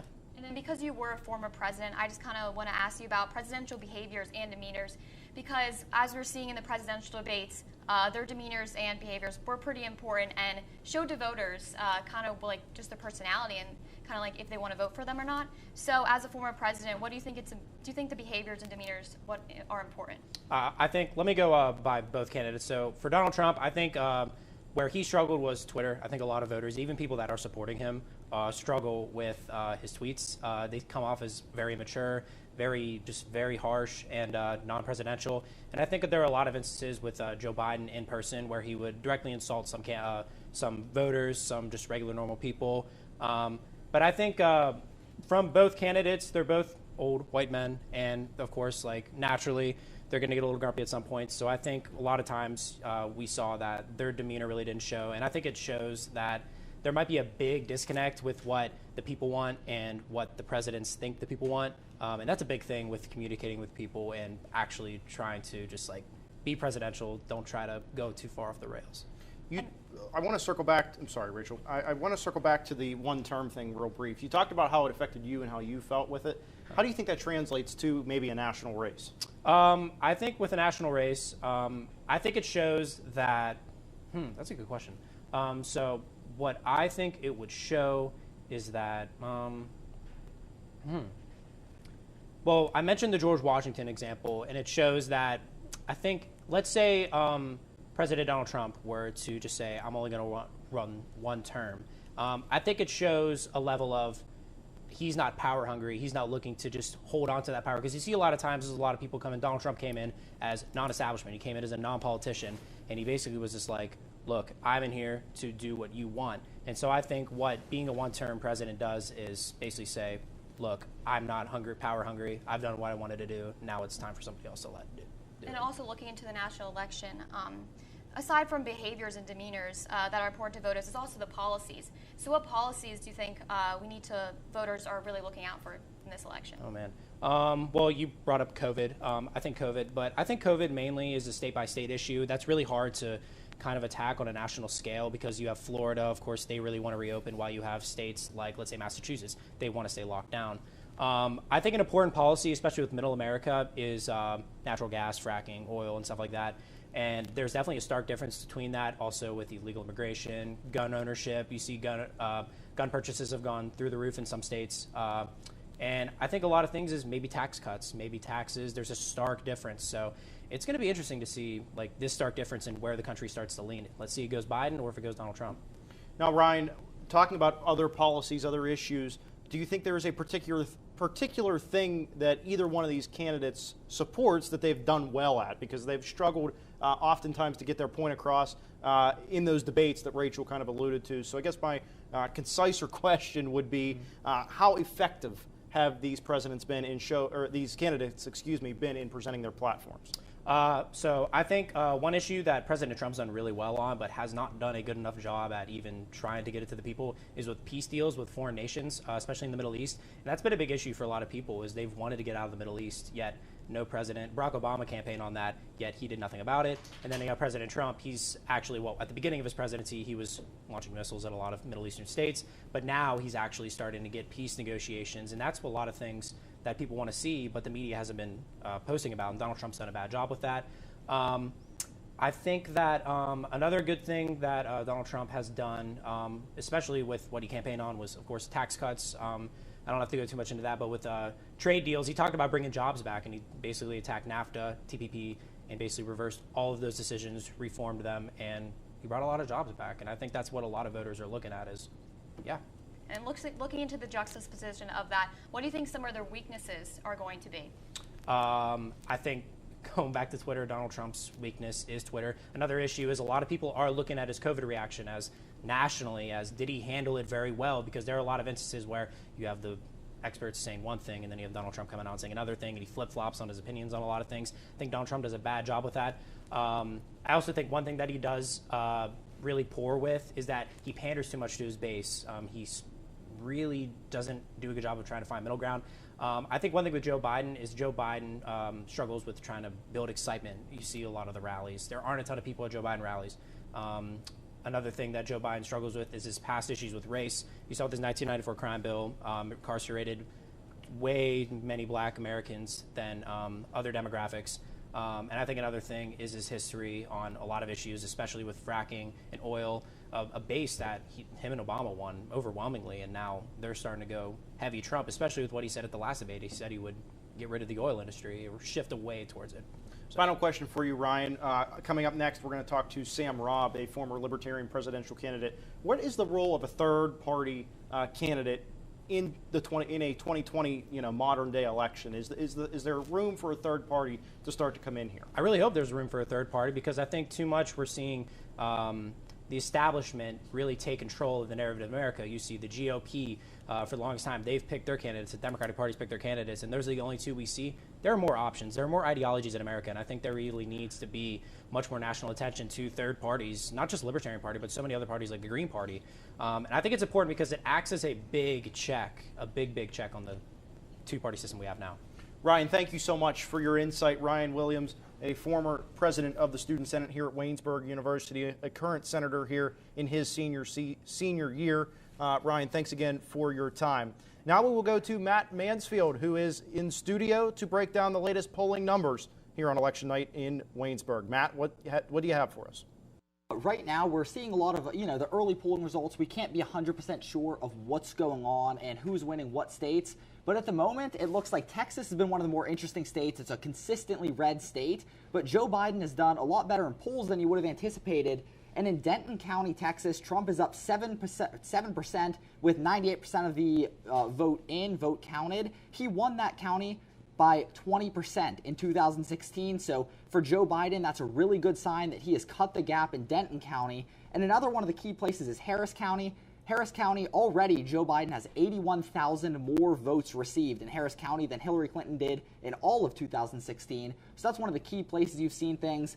Right now, North Carolina, Joe Biden is up 9 points right now, but it's still, again, very early. We can't be 100% sure of if that vote is going to hold, if that's going to be the true tally. The New York Times has their needle pointed at a Joe Biden win by about 4 points rather than the 9-point lead he has. But they also said it could be a 4-point win for Trump. So you're somewhere in that ballpark of 4-point swing between Trump or Biden. So you're looking at somewhere in that ballpark, still too close to call. So North Carolina, again, one of those states, a key swing state, not exactly sure what's happening there. In Florida, one of the things is, that's a big state. If Donald Trump doesn't win Florida, most people say he doesn't have a path to victory. I'm of that belief as well. He needs Florida. He needs Pennsylvania, at least one of those two states. And currently in Florida, Donald Trump is doing pretty well. It's too close to call. The race is so close right now. Donald Trump has overperformed with Latino men in this election. One of the things a lot of people are surprised about, why Donald Trump has been able to hang in there and be so close with Biden in Florida, even though Biden had the early lead in terms of polling and at the start of the night, is because he's overperformed with that demographic. One of the key reasons why is immigration has not been a big issue in 2020 as it was in 2016. COVID-19 is overtaken as one of the more prominent issues, and immigration has kind of went to the back burner. So Trump could be taking advantage of the fact that that's not a big issue, and he's overperformed with Latino men. And then again, Pennsylvania, one of the states that if Trump doesn't win that, what's his path to victory? It doesn't look like he has one if he doesn't win Pennsylvania. Right now, 1 million and, 1.5 million of the early ballots casted were by Democrats, as opposed to only 600,000 early ballots casted by Republicans, and then about 284,000 were by third-party voters. So what we're expecting to see early on in Pennsylvania is a Joe Biden lead, because they're counting some of those ballots early on. So you're looking at a Joe Biden lead in Pennsylvania at the moment, but we're going to see as it progresses, as we get to count the votes that were taken today, you could see a lot better results for Donald Trump. He could close that gap significantly in Pennsylvania. And the other thing is, This is a state that was decided by just a couple thousand votes, like somewhere in that 40, 70,000 ballpark of votes decided Pennsylvania in 2016. Right now, there's still 548,000 mail-in ballots that haven't been sent back. They haven't been returned. So you're looking at that many ballots. That could decide the election. All of those ballots need to have been postmarked by today. And the other key thing with all of those ballots is they need to be returned within 3 days in order to be counted. So it looks like Pennsylvania has the chance to be blue early, kind of swing a little bit more red, and then we'll see how many of those ballots that haven't been sent in yet actually turn out to be, casted ballots, how many people actually return those, and who those ballots go to. Thank you, Matt. Great work looking at all of the numbers that we are keeping track of tonight. We have lots more to get to. Coming up next, Sam Robb, the Pennsylvania State Coordinator for the Joe Jorgensen campaign, joins us live here on our Election Night special here on WCTV. That's coming up next. Welcome back to Election Night 2020 here in Waynesburg. Rejoining me, I should say, Andrew Rhea back in to help talk to Sam Robb, the Pennsylvania State Coordinator for the Joe Jorgensen campaign, also a former Libertarian presidential candidate in this election year. Sam, thank you so much for joining us tonight. The third party is something that we are starting to hear more and more about. It's gaining more traction, and a lot of people are in favor and think it's a great thing. This two-party system we see in America is often not what everyone thinks it's cracked up to be. As a libertarian yourself, how do you see this this party emerging here in the state of Pennsylvania? Well, we're having a really good year this year, I think. We've had excellent candidates in Joe Jorgensen and Jeremy Spike Cohen. They were here early in August to help us with our ballot access efforts. And honestly, I think what I see in the future for the Libertarian Party in Pennsylvania is growth. You mentioned that a lot of people don't seem to find a comfortable spot with just two parties, and a lot of times that's because we think in terms of conservative and liberal, but we forget there's another axis there, which is authoritarianism versus freedom. And in the United States, we're a country that was founded on the idea of personal freedom, individual liberty. And when people start thinking in terms of that, they realize that both the Democrats and the Republicans kind of have lost that thread over the last 100 years or so. And it's the Libertarian Party that really embodies the ideals of the American founding fathers. So what have you seen in Pennsylvania this year on the campaign trail? Maybe give just one thing that you've seen that's been very encouraging for the Libertarian Party and one thing that you think is still a roadblock.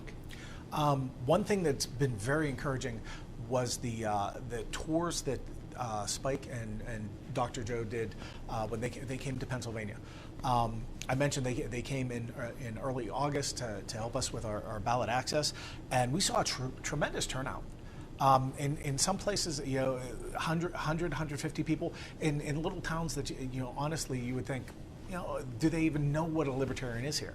So to have that many people showing up and excited, and not just excited, but enthused to see them was fantastic. Roadblocks, basically, we are the third party. We are the, if you remember, Caesar was supposed to have a servant following him, reminding him that, someday you too will die, to keep him humble. Right now, we are that person for the Democrat and Republican parties. We are there to keep them honest. We're there to keep them on their toes, and they do their best to ignore us. They do their best to squash us and to keep us down legally, with political machinations. But we need to just up our game and be ready to deal with those setbacks and keep on doing what we're doing. What have you seen in your role where the Democratic and the Republican parties have tried to, like you said, whether it be legal battles or just plain ignoring that third party presence? What's it look like from the inside? We are on the ballot in Pennsylvania. We got our candidates on the ballot. That is a direct result of a court case where the Libertarian Party, the Green Party, and the Constitution Party went to the state of Pennsylvania and said, hey, we're in the middle of a global pandemic. The governor is telling people to stay at home. The governor is telling people to not go and visit with neighbors or visit with other people. Can we have some ballot access relief here so that we do not have to go out and endanger ourselves and endanger other people by petitioning in person and having people sign petitions during a pandemic? They fought us tooth and nail on that. As a matter of fact, they said, well, you should have, despite what the governor said, you should have been out doing this already. And despite the fact that we're in a pandemic, you should be out talking to people face to face, less than 6 feet apart. So that, I mean, that gives you an idea of the sort of situation we're in. We are fighting an uphill battle all the time. We win them because we have a lot of dedicated volunteers. We have a lot of really enthusiastic supporters, but they are battles that take away from our general election campaigning because we have to spend time and energy and treasure on that. Let's talk about your candidate a little bit, Dr. Jo Jorgensen. What are some things that she stands for, some of the issues that libertarians or people in the middle that you mentioned, you don't fall super liberal, you don't fall super conservative. What are some issues that appeal to them? I think one of the things that, being from Southwest Pennsylvania, it's really interesting for me because when I go out and talk to, I guess you would call them blue-collar Democrats. Yeah, I think of my dad. I think of my grandparents. They are people that are really kind of cut from the classical liberal mold, which is exactly where Dr. Jo is. So when you talk to them, for example, about immigration, and you say, hey, you know what, we should return to an Ellis Island model of immigration, which is something that Dr. Jo is advocating for. In a lot of those cases, you're talking to people who have parents or grandparents, someone in their family that they actually grew up with talking to, who could tell them about when Grandma and Grandpa came over to the United States, and that strikes a chord with them. Other things, being pro-union, right? A lot of people tend to think, libertarians, you're for big business. No, libertarian platform is pro-union, pro-private sector union. We are against public sector unions because that pits the union and the government against the American people. So there are some things where I think, especially in southwestern Pennsylvania, in central Pennsylvania, libertarian philosophies and ideals really click. The magic number for Dr. Jorgensen is that 5% national vote to receive the federal funding moving forward. Mm-hmm. What do you say to her supporters if she hits it, and what do you say to libertarians, people who are new to the party, if she doesn't hit that mark, to keep them around? First off, if we happen to hit that 5%, that is fantastic. That's amazing. And it's especially important for a bunch of states where we need to get a certain percentage of votes in order to maintain ballot access, in order for the party to be considered, the Libertarian Party to be considered a major party, or something other than just these guys out in the closet somewhere.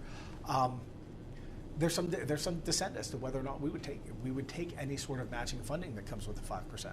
We stand opposed to the government interfering with people's lives. We consider that money to be taken by force from people through taxation. So there would have to be a discussion within the Libertarian Party about whether or not we're actually going to make use of that. It would certainly be encouraging. And what I'll put out right now is, from what I'm seeing, I think that we have in Jo Jorgensen a candidate who is not nearly as well known as our candidate in 2016, which was help me out here. Why am I failing? I told people that I would make a mistake here on this. Gary Johnson. Yes. Thank you. There we go. Just took me a second. Gary Johnson. Johnson ran in 2012, 2016, built a name for himself. He was a libertarian governor, very well recognized, and he managed to get about 3%. I'm really hoping if we can get Jo Jorgensen, who is a dedicated libertarian, very solid on her principles. She ran, as she said, my platform is the party platform. If we can get her to 4%, or even thankfully 5%, that says a lot about what the American people are looking for, and it's a tremendous encouragement. It means that over the next 4 years, we can build on that and say, okay, our presidential candidate in an amazingly contested race, in a hot race where people were very passionate about one party or the other, still managed to get 4%. What do you think she could do if she actually had the opportunity to get up and debate and express her ideas? And that's what we're going to continue to do with our libertarian candidates at the state and local level. We're talking to Sam Robb, the Pennsylvania State Coordinator for the Dr. Jo Jorgensen campaign, tonight here on the Election Night Special here in Waynesburg, broadcasting tonight on a campus television station. What does the Libertarian Party do to look at college youth voters and trying to get those types of that type of demographic to come to the Libertarian Party? No, absolutely. It is a truism, you'll hear people say it all the time, that young people are the future. And honestly, I don't think that's true. Young people are today. You guys are the lifeblood of the United States. You're the ones who are innovating. You're the ones who are out there making things happen. Hopefully, you know, some old war horses like me can guide and suggest a little bit. But you know, really going after the youth vote was absolutely critical. Just before I came in here, I was texting our Pennsylvania college coordinator, Tim Tierney. He's actually down in Dallas for the election night celebration this evening, and you know, having a great time down there. But he did a fantastic job trying to connect with the students. Engaged in mock debates at Penn State, where he took Jo Jorgensen's side and presented her, you know, her positions, you know, in contrast to people who were representing other parties. All because, like I said, reaching college students is where you build your base. That, you know, reaching young people who are excited, who are stepping out for the first time. In a lot of cases, building their adult life, they're getting a taste of freedom. They're starting to understand freedom. And then you say, so, now what about the taxes you're going to pay? What about the licensing you're going to do? You got an idea for a business. What are you going to have to go through to make that happen? And how much is the government going to stand in your way of you accomplishing your dreams? Those people who look at that and look at it critically are going to be the ones in 2024 and 2028 are going to be leading the Libertarian Party. All right. Last time you were here, you were a candidate for the presidential nomination for the Libertarian Party. What lies ahead for you within the party next? I honestly don't know. I've been thinking about it. I've been considering it. I know we have a ton of really amazing candidates that are queued up for 2021, 2022. I've had a blast campaigning as a Libertarian. I've had a wonderful time working with the Jo Jorgensen campaign. I guess really what I'm looking forward to is helping to build the Libertarian Party in Pennsylvania by whatever means that means, whether I'm a candidate, whether I'm working behind the scenes, whether I'm assisting people in running their campaigns, whatever it is, I want to be able to help make a difference. Sam, thank you so much for coming down to campus tonight and spending some time with us here on our election night special. We truly do hope for the best and would love to see with you some growth for this Libertarian Party and third parties around the country. We have lots to get to in the presidential race, so let's go right to our 9 o'clock poll closings. They are ready to go. We see lots of them. The second largest block of the night, 156 electoral votes up for grabs, including key swing states such as Arizona, Minnesota, Michigan, and a number of others. We see some on there as well. Texas and Wisconsin as well. Those are two of the bigger ones. Pennsylvania, of course, one of the lead ones as well in this year's election. Let's take a look at Arizona, where we have no projection yet. 11 electoral votes up for grabs. Typically a state that we see as red, but possibly could go the other way tonight. Colorado is not projected yet either. 9 electoral votes up for grabs in Colorado. So we see that one, and that one obviously went Hillary Clinton by 5 points in 2016. Next up is Kansas. This state has not gone to the Democrats since 1964. We have no projection yet. 6 electoral votes up for grabs there. Louisiana, we can project that Donald Trump has won the state of Louisiana, another one of those states in the South we typically see as red. It stays red. Electoral votes, 8 awarded there. Michigan is too close to call at this point as well. 16 electoral votes are up for grabs in the state of Michigan, and that's where we stand right now. In Minnesota, a state that has not gone Republican since 1972. We hear this year a little bit that it might, but we have no projection at this time for Minnesota. It's 10 electoral votes up for grabs still. Nebraska goes to President Trump. Now, Nebraska has a split vote situation similar to Maine, and so we'll keep an eye on that, but we do project that Donald Trump has won Nebraska. New Mexico, 5 electoral votes up for grabs. This goes to Joe Biden. New Mexico at once was a swing state, but now typically a blue state. New York, a big chunk of votes here for Joe Biden. 29 electoral votes going to Joe from the state of New York, always a safe Democratic state, also home to Governor Cuomo, who received feedback both positive and negative for his handling of the COVID-19 pandemic. North Dakota will stay red. It went to Trump by nearly 36 points in 2016. It stays that way here tonight. South Dakota as well, staying for President Donald Trump. This is a slightly more competitive state than North Dakota, but both Dakotas going to President Trump. Texas, too close to call. This one is maybe one of the most intriguing ones tonight. We see Texas with no projection at this time, as 38 electoral votes up for grabs in the state of Texas. Wisconsin, another swing state that we've been keeping an eye on and been awaiting to close. And we see Wisconsin with 10 electoral votes up for grabs, but no projection there. Wyoming, 3 votes up for grabs. They go to Donald Trump, President Trump picking those up. Some updates from earlier in the night. We said we'd keep an eye on things, and we promised you we would. Here's where we are. 25% reported in Georgia. Talked about some polling issues in Atlanta, but 56% in, going to Donald Trump, to 43 for Joe Biden at this time. North Carolina, a little bit of a different story. 53% for Joe Biden with 68% reported, and 46% in for the incumbent Donald Trump. And Ohio also looking blue right now, 52% in. And we mentioned earlier, a lot of the metropolitan cities, Cleveland, Columbus, Cincinnati, are the precincts that we're seeing being reported right now with that. Taking a look at Florida, very close. We talked about maybe calling this earlier, but it is close enough. We're keeping an eye on it, 88% in Florida, and Donald Trump with the 3% advantage right now within the state of Florida, the Sunshine State. Bringing back in Rachel Pellegrino and Drew Rhea now.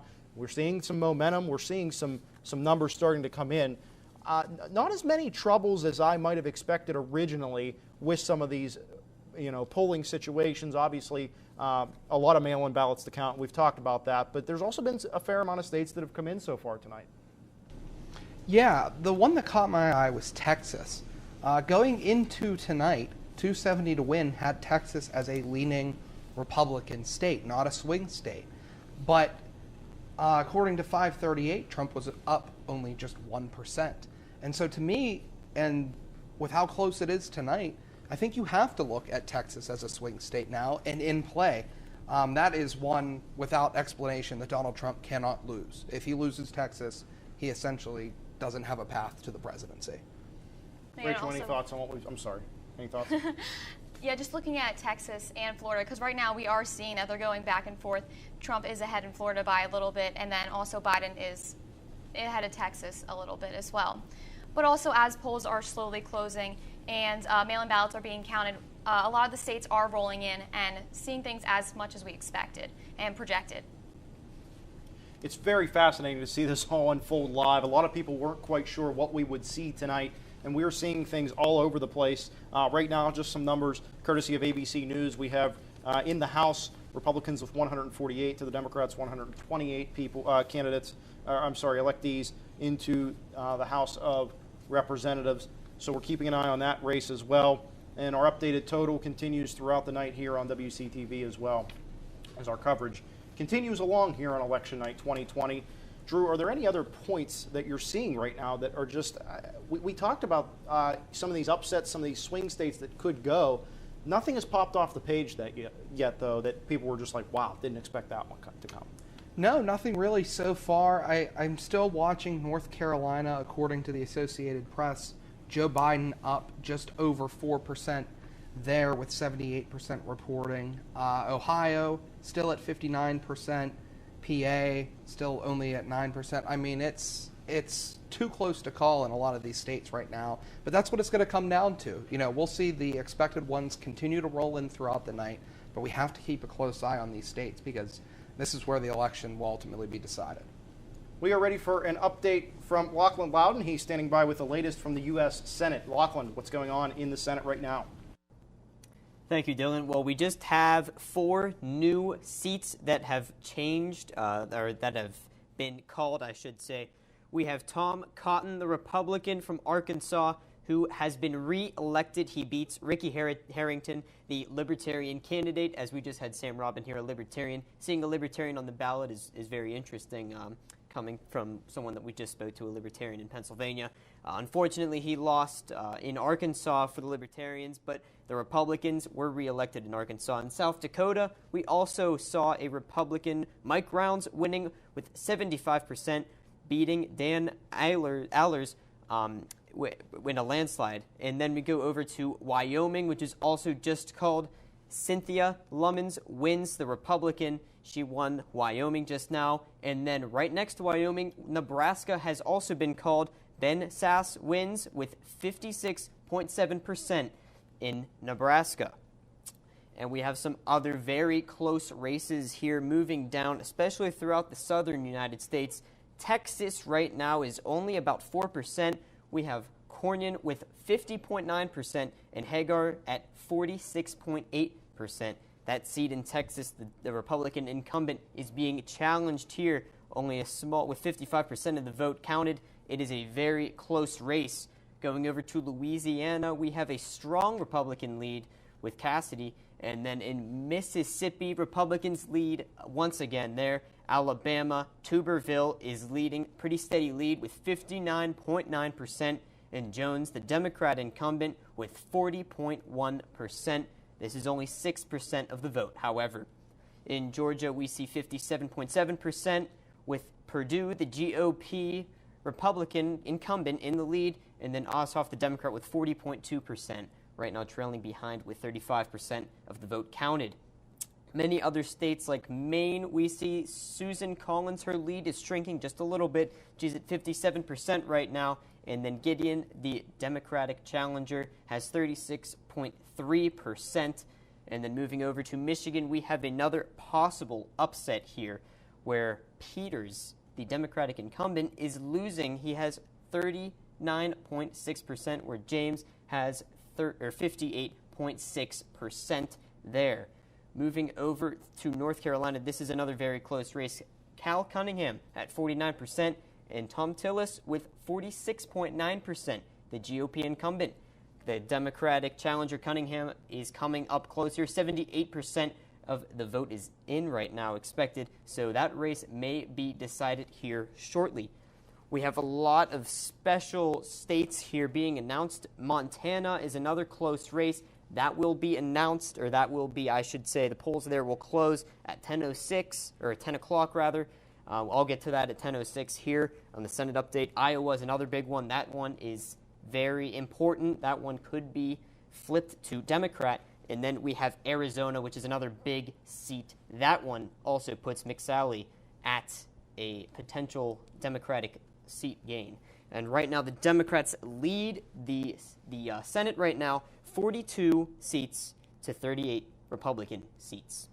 Democrats currently hold the lead. They need 51 for the majority. It's going to be a very close Senate race this year. Expect a lot more seats to potentially flip, or even some may expectedly stay the same. But we have a lot of challengers here and a lot of very close races. So we also have a local race coming up, Dylan. We go to Weicker on that one. So back to you, Dylan. Thank you, Lachlan. Yeah, this Senate is very intriguing to see if it's possibly going to flip or not. We're going to take a break. When we come back, we will have another interview with us. Holly Ludvigsen, a senior senator here at Waynesburg University, will join us. And as I say that, our producer, Chris Hulse, says that we have a state to call. So let's do that before we step aside for a break. It is Colorado. It is going to Joe Biden. 9 electoral votes to Joe Biden. And so that is another state picked up for Joe. We project him the winner in Colorado. And as I promised, when we return, Holly Ludvigsen will join us here. Stick around on our Election Night special. Election Night in Waynesburg 2020 continues after this. Welcome back to Election Night in Waynesburg 2020. So pleased to be joined by Holly Ludvigsen, a senior student senator here at Waynesburg University, also the head of the College Democrats here at Waynesburg University. Holly, youth voting plays an important role in every election, but this one it seems like more so than ever. So from the College Democrats' perspective, what have you guys seen? What have you tried to do to encourage people to go out and vote? So College Democrats have not been able to be as active as I would have liked them to be. We've had more trouble getting momentum on this campus than I would have expected, I would have hoped. But youth voting is incredibly important, and especially as a Democrat, the youth vote does tend to lean more liberal. So that's definitely something we wanted to invest in and work hard towards in this election. And also talking about youth voting, what are some important issues to you and voters on college campuses that you are seeing? Oh man, so for me personally, racial justice is a huge thing right now. I was brought up in a very mainly white area. Waynesburg is mainly white, and so I think it's really important that voters on this campus and every campus really discuss the tough issues, and that is race right now in America, in addition to healthcare. But that seems to be an issue that young people don't seem to consider very much, but it's their healthcare on the line too. So racial justice is probably the main thing for me. Yeah, healthcare is very intriguing to bring up, as right now things looking like you can stay on that plan for a little bit longer, bide us all some time to get a job. Hoping it stays that way. Yeah, but it's something that we're all keeping in mind, of course.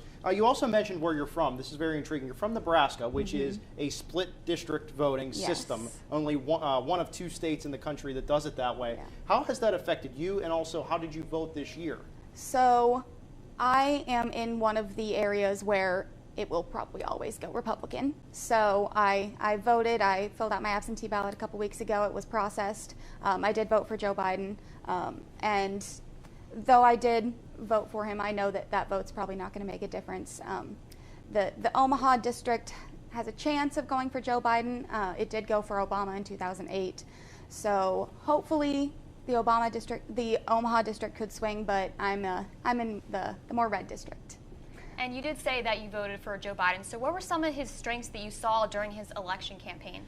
So Joe Biden would not have been my first choice, but I think he's a good person. I don't think he's perfect, but he has been willing to admit that he made mistakes. He supported some crime bills that he has now realized weren't the best thing. He supports a public option for health care. He supports necessary reforms for police, and he does support the police, but he does think that there needs to be change, which is something that's very true.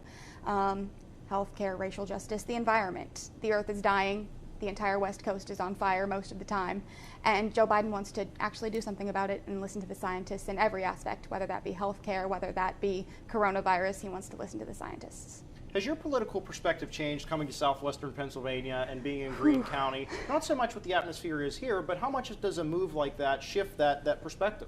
Honestly, here is pretty similar to my hometown, a small kind of rural area full of mainly conservative people. So I was expecting it to be more liberal since I was moving closer to the East Coast, but it wasn't a huge shock. I've been in an environment like this before, and I know what I believe. I know what's important to me.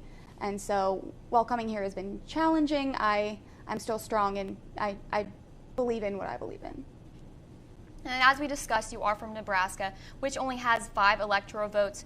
So discussing how President Trump actually did not win the popular vote in the last election, but he did win the electoral vote. So how important do you think the electoral vote is going to play a role in this year's election? So I don't know. There has been a lot of talk about a tie, and that's why the one electoral vote of Omaha is so important, trying to hit that 270 mark. I don't see Nebraska's electoral votes making all the difference. The Electoral College has its strengths and weaknesses, but I honestly don't know what's going to happen, and it's terrifying, but I'm anxiously awaiting the results whenever we may get them. As we all are, and that brings up an interesting point. You obviously said you voted by mail and did the absentee, as did I, being too far to travel home to vote today. And so that's something that a lot of people are skeptical of, and we see, debated, whatever word you might want to use. So with that being said, is it just important that people were voting? Is it enough to just say, whether you did it by mail or went in person, we as a country are starting to see a better voter turnout? Absolutely. I think that anything we as a country can do to encourage voter turnout is something we should be doing. Whether it's mail-in voting or curbside voting, anything we can do to make that go faster, go smoother, get more people involved in the process, because politics impacts every single one of us as Americans, whether that be directly or indirectly. We should be caring about what happens to all Americans. And then being the head of the College Democrats, how are you promoting voting on campus this year? It's been a lot of social media. Obviously, in-person stuff is challenging, so it's been a lot of just social media encouragement. I believe SAB did a voter registration drive, which is excellent. We should be encouraging people, young people especially, to get out and vote. And since a lot of us are away from home and maybe voting in our first elections, this is definitely, it's our job to help encourage people to be voting. Holly, a lot of great insight into a little bit of the Democratic perspective, obviously. What has your time here as a senator on the Student Senate taught you about the political landscape and how to handle things in a presidential manner? Yes, so it has been very, very interesting. I was not sure exactly what Student Senate was when I first came here, and I'm happy to say that it's a fairly politics-free place. You have me and Ryan Williams on the same Senate, and we are really focused on compromising and getting things done that benefit all students, and that's honestly something I wish I saw more of in our federal government, the compromise aspect that we're so focused on, and being kind and respectful to people even if we disagree. You don't really see that at the national politics level, and I wish we saw more. That's a very good point, very valid point. We see a lot of things get so hostile and people just frustrated. A lot of it is frustration, a lot of it's emotion. But I think a really important thing to talk about, and Drew Rhea and I have talked about this before, is having the ability to sit down and have a conversation, listen to the other side. How important is that to a young person who is the future and has a chance to kind of make that path? It's so important. So many young people are scared off from voting because both parties tend to say this is what we believe, and if it's not exactly the way we want it to be, then we're not going to support it. So I think that in order for young people to be able to really shape their opinions, they need to be having these tough conversations. Why do we believe this way? How is there a better way we can do things? And typically there is a better way, and that's through working together and compromise and having those calm, respectful conversations. Well, Holly, thank you so much for joining us here tonight on our Election Night special. Best of luck to you in your future endeavors as you graduate from Waynesburg here soon. Standing by in the Yellow Jacket office is Jared Weicker. He has the latest update on the Larry Yost, Pam Snyder race for the 50th Legislative District of our Pennsylvania state here. So let's go to Jared. Thanks, Dylan. I will start with updates from the co.green.pa.us website, the Greene County official website. The Greene County Ballot Counting Board will commence the counting of absentee and mail-in ballots for the general election on Wednesday, November 4th, tomorrow at 9 a.m. The Greene County Board of Elections will complete the counting of votes cast at the general election today on Friday, November 6th, this week at 9 a.m. Mike Belding, the chairman of the Board of Commissioners and Election Board, has talked about the results of the election and how they will be delayed because of the recent court decisions allowing mail-in ballots to arrive at the elections office up until 5 p.m. on Friday evening. The goal is to have all ballots and accurate voting results available by Monday evening, November 9th. And now we finally have local district race updates. District 50 right here in Greene County is a tight race now between current sitting Democrat Pam Snyder losing to Republican Larry Yost right now 51.18% to 48.82%.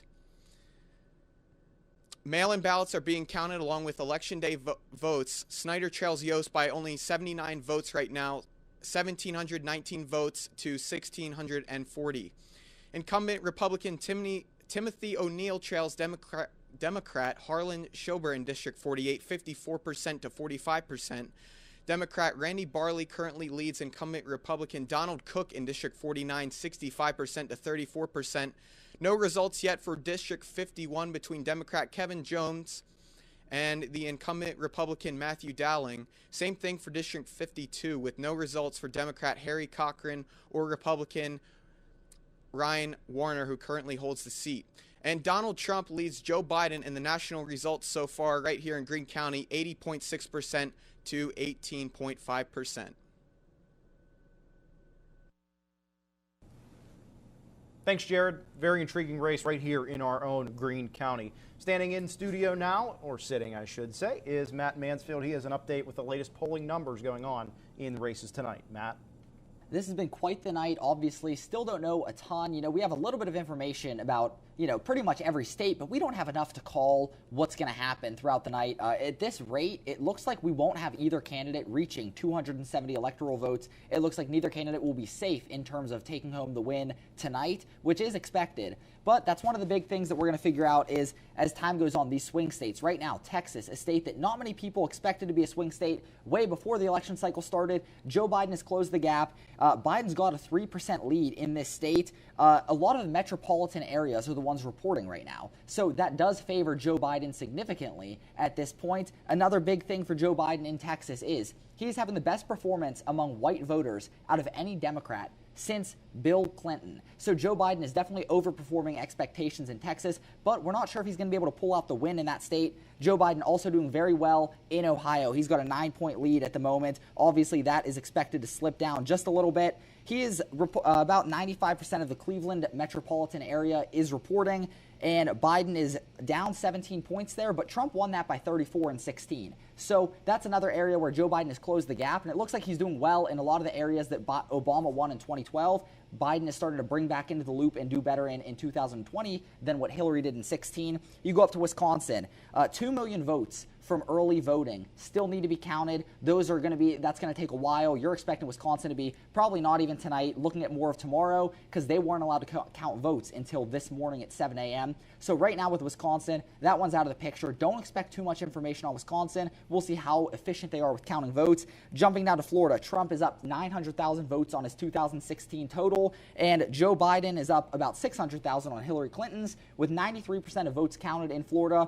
Trump holds a slight edge, and it's looking like, can't call it yet, but it looks like Trump may be able to hold on and win Florida. Then you're going to jump over North Carolina, another key swing state. Wake County, Mecklenburg County, those are homes to Charlotte and Raleigh, North Carolina. They still have about 20% of their precincts that need to be reported, but Joe Biden has an 100,000 vote increase in those two areas from what Hillary Clinton did in 2016. So Joe Biden obviously making up a lot of ground that Hillary Clinton just couldn't make up in 2016 that cost her this election. And lastly, let's take a look at Pennsylvania, our home state, right where we are right now. This is kind of the state that everyone, especially if Trump wins Florida, you're going to look, he needs to win PA, and that could seal the election potentially. So right now, Trump is losing ground on college-educated whites from what he had in 2016. He's trailing about 55 to 43% on early exit polls right now. Trump, before this, he obviously is holding his ground with the non-college educated whites in the state of Pennsylvania. But in 2012, other years that Democrats have won Pennsylvania, there was no education divide. That was kind of brought to a lot of people's attention in 2016. But as I said before, Trump is losing ground with college-educated whites. Now, we don't know what that exactly means for his chances to win the 20 electoral votes that Pennsylvania has to offer, but it looks like that could be a big issue for Donald Trump as the night progresses. We're going to keep checking in on that later on. Thanks, Matt. Lots of numbers to dissect, a lot of things to talk about. We might have a chance to do that after the break, but that's what we'll do. We'll take a break. Thank you for joining us on our WCTV election night coverage. We have much more coming up throughout the night. Stay tuned.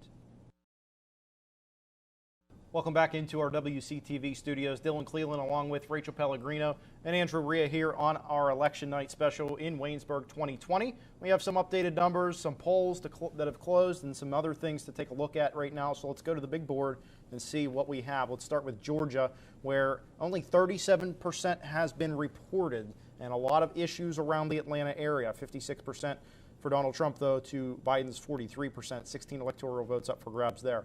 In North Carolina, a little bit of a different story. However, President Trump is closing the gap in North Carolina, 51% for Biden to 48% for Trump, with 80% reported. 18 votes up for grabs in Ohio. Biden with a slim lead, 51% to Trump's 47%. Only 62% has been reported in Ohio.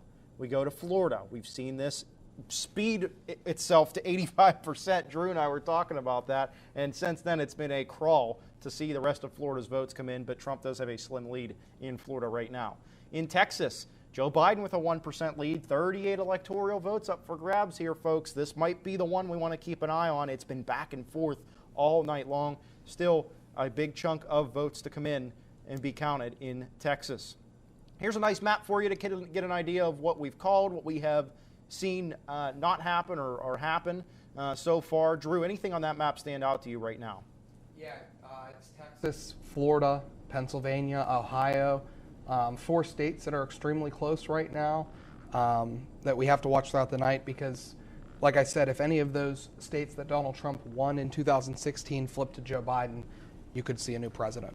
And obviously all those states you named, they are Texas and Florida. They have a lot of electoral votes up for grabs, and they have been going back and forth all night. So obviously keep a close look on them. And Pennsylvania, even though Pennsylvania is not close to being called yet, they are a key state in this election this year. Let's have a look at the vote count so far tonight. The race to 270 134 to 103 right now. Biden and Harris with the slim lead. The race to 270, though, a lot of votes still up for grabs. The popular vote is giving a slim advantage to President Trump and Vice President Pence right now. Down in the left corner of your screen, you see 50% for that campaign compared to Biden and Harris running at 49% in the popular vote. This is something that's really intriguing. I mean, it is close, and it's something that we expected. Most people did. We expected a close race tonight, and we're seeing that. And then we're also seeing some issues in states. Our very own state here in Pennsylvania, not so much issues, but a lot of votes to count, of really good voter turnout in Pennsylvania from what we're hearing so far.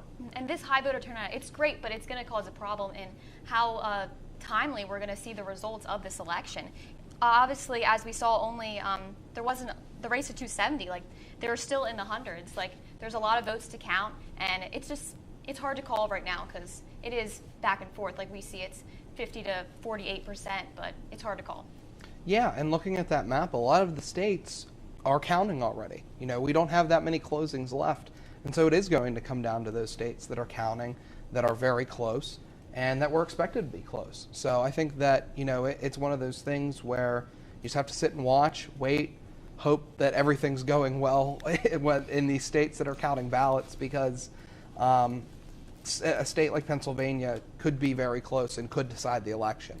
And so hopefully, you know, they are able to count the ballots correctly. There's nothing that goes wrong, hopefully, and hopefully we find a winner as soon as possible. Yeah, you mentioned counting the votes. A lot of mail-in ballots, a lot of absentee ballots. We've seen something that we've talked about, one of the issues that we've taken into account, Rachel. What do you think the impact of that is going to be? You talked about delaying things and not seeing results as quickly as we'd like.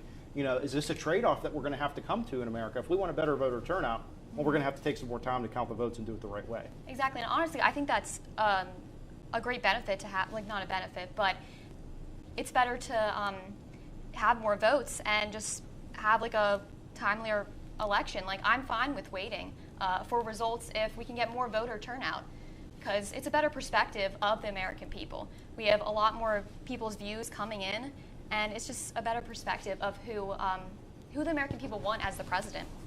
We still have a lot more to get to tonight. We have lots more to do for sure. Dr. Larry Stratton is going to join us very shortly, and he is one of the best when it comes to politics here at Waynesburg University. So he'll sit down with Drew and I in a little while, and later on tonight we'll have some more interviews as well. Dr. Richard Waddell will join us, and he will have his political science take on what is happening here tonight in a historical night without a doubt. And then later on, towards the end of our program, Scott Rykala will join us. Scott, the Executive Vice President of Student Senate here at Waynesburg University. All of that coming up throughout the night.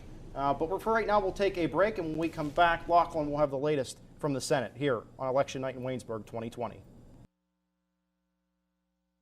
Welcome back to Election Night in Waynesburg 2020. Dylan Cleland and Drew Rhea, but we want to get over to Lachlan Loudon. He has an update on the Senate for us. Lachlan? Thank you, Dylan. Well, not much has happened since the last update. However, we do see that North Carolina, 83% of the vote is in expected, and Cal Cunningham now at 48.1%, the Democratic challenger, and Tom Tillis only at 47.7%. It's looking like this seat may flip blue. Other than that, we only see Minnesota currently at a Democrat lead. Maine, Susan Collins still holding that steady lead. And then in Texas, Corrin is still above Hagar with 51.8%. That Texas rate is at the Texas race at 62% of the vote is in. We have more to come later. However, currently, right now, an update: the Senate is now 43 to 38 Democrat lead. We have 19 seats remaining. And also, we can expect potentially the Senate may flip blue this election. It is very possible. Chuck Schumer is probable to fill that position, and he said that he is ready to step up to the plate for that, the senator from New York. It is very possible, and it is also possible that it could be a 50-50 or a 49-49 split down the middle. We have more states to come. Big states here, Montana, Iowa, and Arizona, all coming. We may get results at around 10 p.m. It's going to be a very close race. These three seats are huge for the Republicans and the Democrats here to see if they can turn the tide of power in the Chamber of Congress, and this could be a very decisive hour here coming up. Back to you, Dylan. Thanks, Lachlan, for keeping a key eye on that. Speaking of key, we have a news to break. We'll take a look at that. It is the state of Kansas right now. We can project that Kansas is going to President Donald Trump. 6 electoral votes from Kansas, and they will be awarded to Donald Trump. And with that, it's time to welcome in Dr. Larry Stratton, Associate Professor of Ethics and Constitutional Law here at Waynesburg, as well as the Director of the Stover Center for Constitutional Studies and Moral Leadership. Dr. Stratton, thank you so much for joining us tonight. You're welcome. It's a pleasure to be here. It's such an exciting night for sure. And you've seen a lot of, you interact a lot with the students here on campus. So what are you getting from the youth vote? Not necessarily which way they're going, but just the activity, political activity. Well, there is a great deal of political activity. In the past, I've asked students whether they voted, and a few might raise their hands. But this morning, I think everyone in my Intro to American Government class raised their hands that they had voted, in some cases weeks ago, with absentee and mail-in ballots. Other students left campus to drive home today. One even drove to Harrisburg, Pennsylvania. I don't think he's coming back tonight. But other students, there's one student from Hawaii. She definitely did vote by absentee ballot. She couldn't make it. But I think there's a general sense of the importance of voting. I think that it's harder to gauge the political views of the students, but I think that everyone has a sense that they're about to vote. I'm sure that the numbers must be about 80% or more of Waynesburg students have already voted. It's great to hear. Dr. Stratton, as a elected official on the Waynesburg Borough Council, how important do you believe it is for young students like us to be not only involved but knowledgeable about local candidates? Well, I think it's very important. And when you think that we're putting so much energy into the presidential election and to the other elections, to the Senate elections in other states, when most of the government we deal with is actually local government. The road, the police, the state of the local economy, it's all connected to your local town or municipality government and the county government. So it's really closer to the people. Ironically, a lot of people don't know much about their local government. And it's not as glamorous. A year ago, I was elected to the Waynesburg Borough Council after having been appointed. A year ago, I was on the ballot and voted for myself, which is a curious thing. But what if we spent an enormous amount of time looking at the fact that the infrastructure in Waynesburg was built over 100 years ago. It was intended to last 100 years, and it did. So we're faced with having to deal with sewer lines and things like that, which are hardly glamorous, but they're essentially important. So for students and for young people, it's also a great, relatively easy way to get involved in local governance and get your feet on the ground. Obviously, the last 8 months with the COVID-19 pandemic have been something that a lot of us have never gone through before. How did you see it impact both local and the national campaigning strategies for candidates? Oh, well, it obviously had an enormous impact about everyone. We had to face the question of having meetings or not in person. And it's only later that the state government passed a law allowing local governments to meet virtually. And so it was important to look at the law and realize that we had to meet in person. So we were all very spread out and masked, and not everyone was there. We had the minimal amount of people to have a quorum, and then other people voted in, and then other organizations faced this issue too with their bylaws. I was the president of the local Rotary Club for this past year. I'm also a member of the local Presbytery, and we all had to wrestle with these problems, which are very basic governmental issues. But it's a good experience as we all go forward. The Student Senate here at the university faced these questions too about its meeting. So I think that we are all stronger because of the dynamic of dealing with COVID. But it's so tragic with so many deaths and in some cases long-term illnesses that people may have. Depending on who wins this presidential election tonight, what do you think is the biggest issue facing the nation moving forward into the next 4 years, regardless of who wins? Well, that is an intriguing thing. I would say that the most important thing is to ground the economy in solid economic growth and to overcome the downturn which was caused by the shutdown, really. Sweden was able to allow its economy to continue without a total shutdown. And in my view, there's been so much criticism of the Trump administration for its COVID strategy. We're about the same as most of Europe. I mean, it's a dangerous thing, but I think the Swedes actually gave the model of how to do it. I think the world of Boris Johnson in England, and I think it's terrible the way the English economy has had to suffer because of all the lockdowns. So opening up and getting the economy moving again is so important. Go ahead, Drew. Do you have something? Yeah, just another question. Based on how you're talking to the students on a day-to-day basis, what are some of the issues that you think are most important to them moving forward?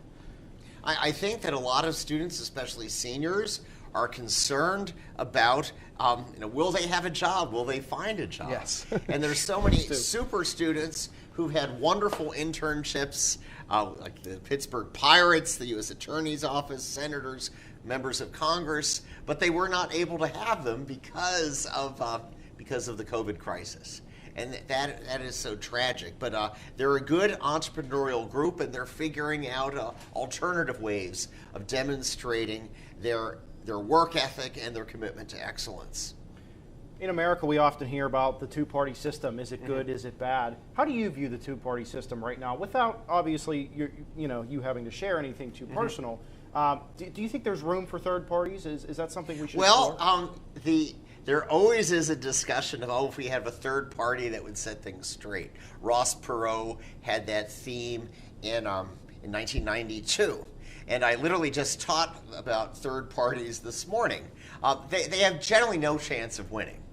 But for someone to invest in being a third party candidate allows you to influence the outcome of the election by sort of tipping the scales one way or another. So I'd like to interview Ralph Nader someday and see, did you ever think that you're going to win, or was it just to have some greater influence? And Teddy Roosevelt was very influential in giving the presidency to Woodrow Wilson. And you just go down the list at different points in history. Ralph Nader had an impact in New England, which hurt Al Gore.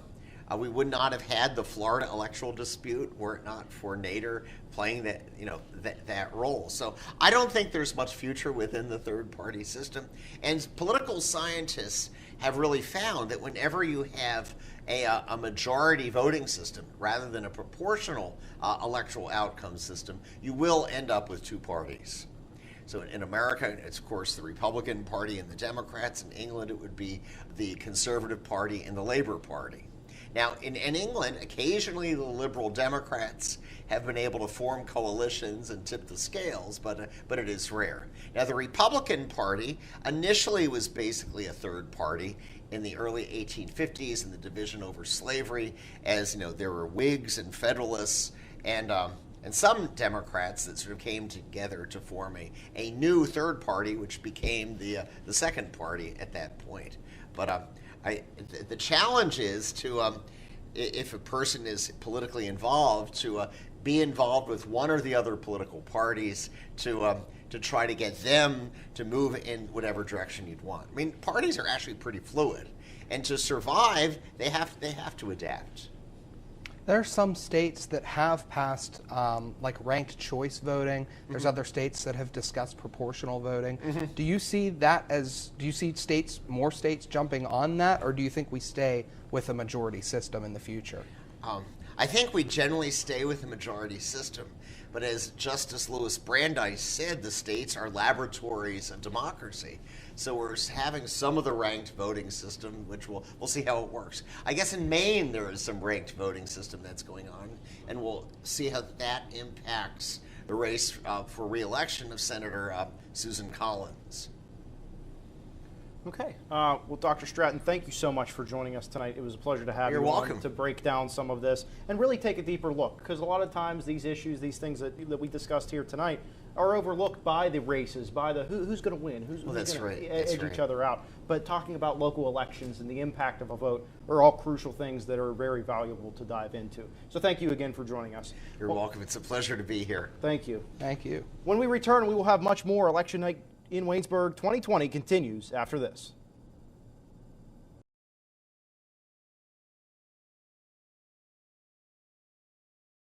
Election Night in Waynesburg 2020 rolls on here on WCTV. Dylan Cleland along with Rachel Pellegrino and Drew Rhea here at the main desk. But now we'll go to our second desk where Matt Mansfield stands by with some more polling updates. Matt, what do you got? Well, since the last time I've been on, not a ton has changed right now. You're still kind of looking like we're not going to have a winner tonight, but obviously things can change. We're going to see what results come in as the night progresses. Right now, Florida was a great indicator in 2016. Early on, Florida went to Trump, and a lot of people started to realize, all right, Trump is in this, and he eventually won the election. But so it looks like with the way Trump is doing in Florida, he's doing well. It looks like the slight lead is going to Trump. People are starting to think he might win this state. So a lot of people would assume, hey, that means it's a good night for Trump. But that is also an issue because with Biden doing better than expected in Ohio at this point, still not 100% sure what these early states mean. And speaking of Ohio, Biden is now trailing in terms of in-person votes. But the positive news for Joe Biden is that right now, Cincinnati and Cleveland, those two areas, the suburbs surrounding them, have not really reported many of their votes yet. So while Ohio looks like it's swinging towards Trump, you're going to see a little bit more of it come back and swing a little bit more towards Biden as those two areas of the state start to progress and start to tell you, hey, this is what's going on. We're going to see what those regions have to say.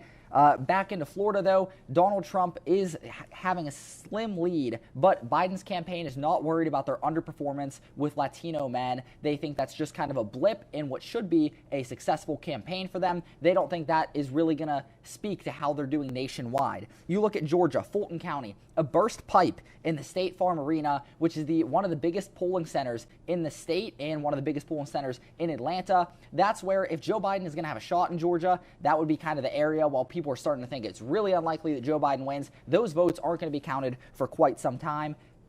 Looking into PA, Joe Biden, Donald Trump, still a close race there. Not a ton going on. Biden is up 88 points in Philadelphia County the last time we checked this out. A little bit of news right now. Johnston County, Kansas. Biden won that county by 8 points over Trump tonight. Trump won that by 3 points in 2016. What does that mean? It means that Joe Biden is expecting that to kind of play out where he's going to overperform in these Midwestern suburbs, which is going to give him a good chance in some of these swing states. So if Johnston County is kind of a signal for how Biden's going to perform in suburbs, that looks really good for him. And then the other thing is Joe Biden is doing very well with first-time voters. That's usually a demographic that's younger people that lean a little bit more towards the left, but he is outperforming what Hillary Clinton managed to do back in 2016. Clinton in that category, she won 57% of the vote. Donald Trump only had 38%. While that wasn't a bad margin of victory by any means, Joe Biden's up with 68% of the vote in that category. Donald Trump only has 29%. So, as I mentioned, we still have a lot of facts coming our way, but we don't know what any of this means until we can get a clearer picture of some of the key states, such as North Carolina, Ohio, Pennsylvania,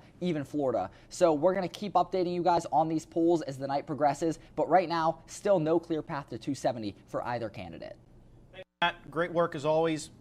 Be looking forward to catching up with you again shortly. But now we'll go over to the Yellow Jacket office where Jared Weicker is standing by. He has the latest on the Pam Snyder, Larry Yost race, which is competitive. Here is Jared.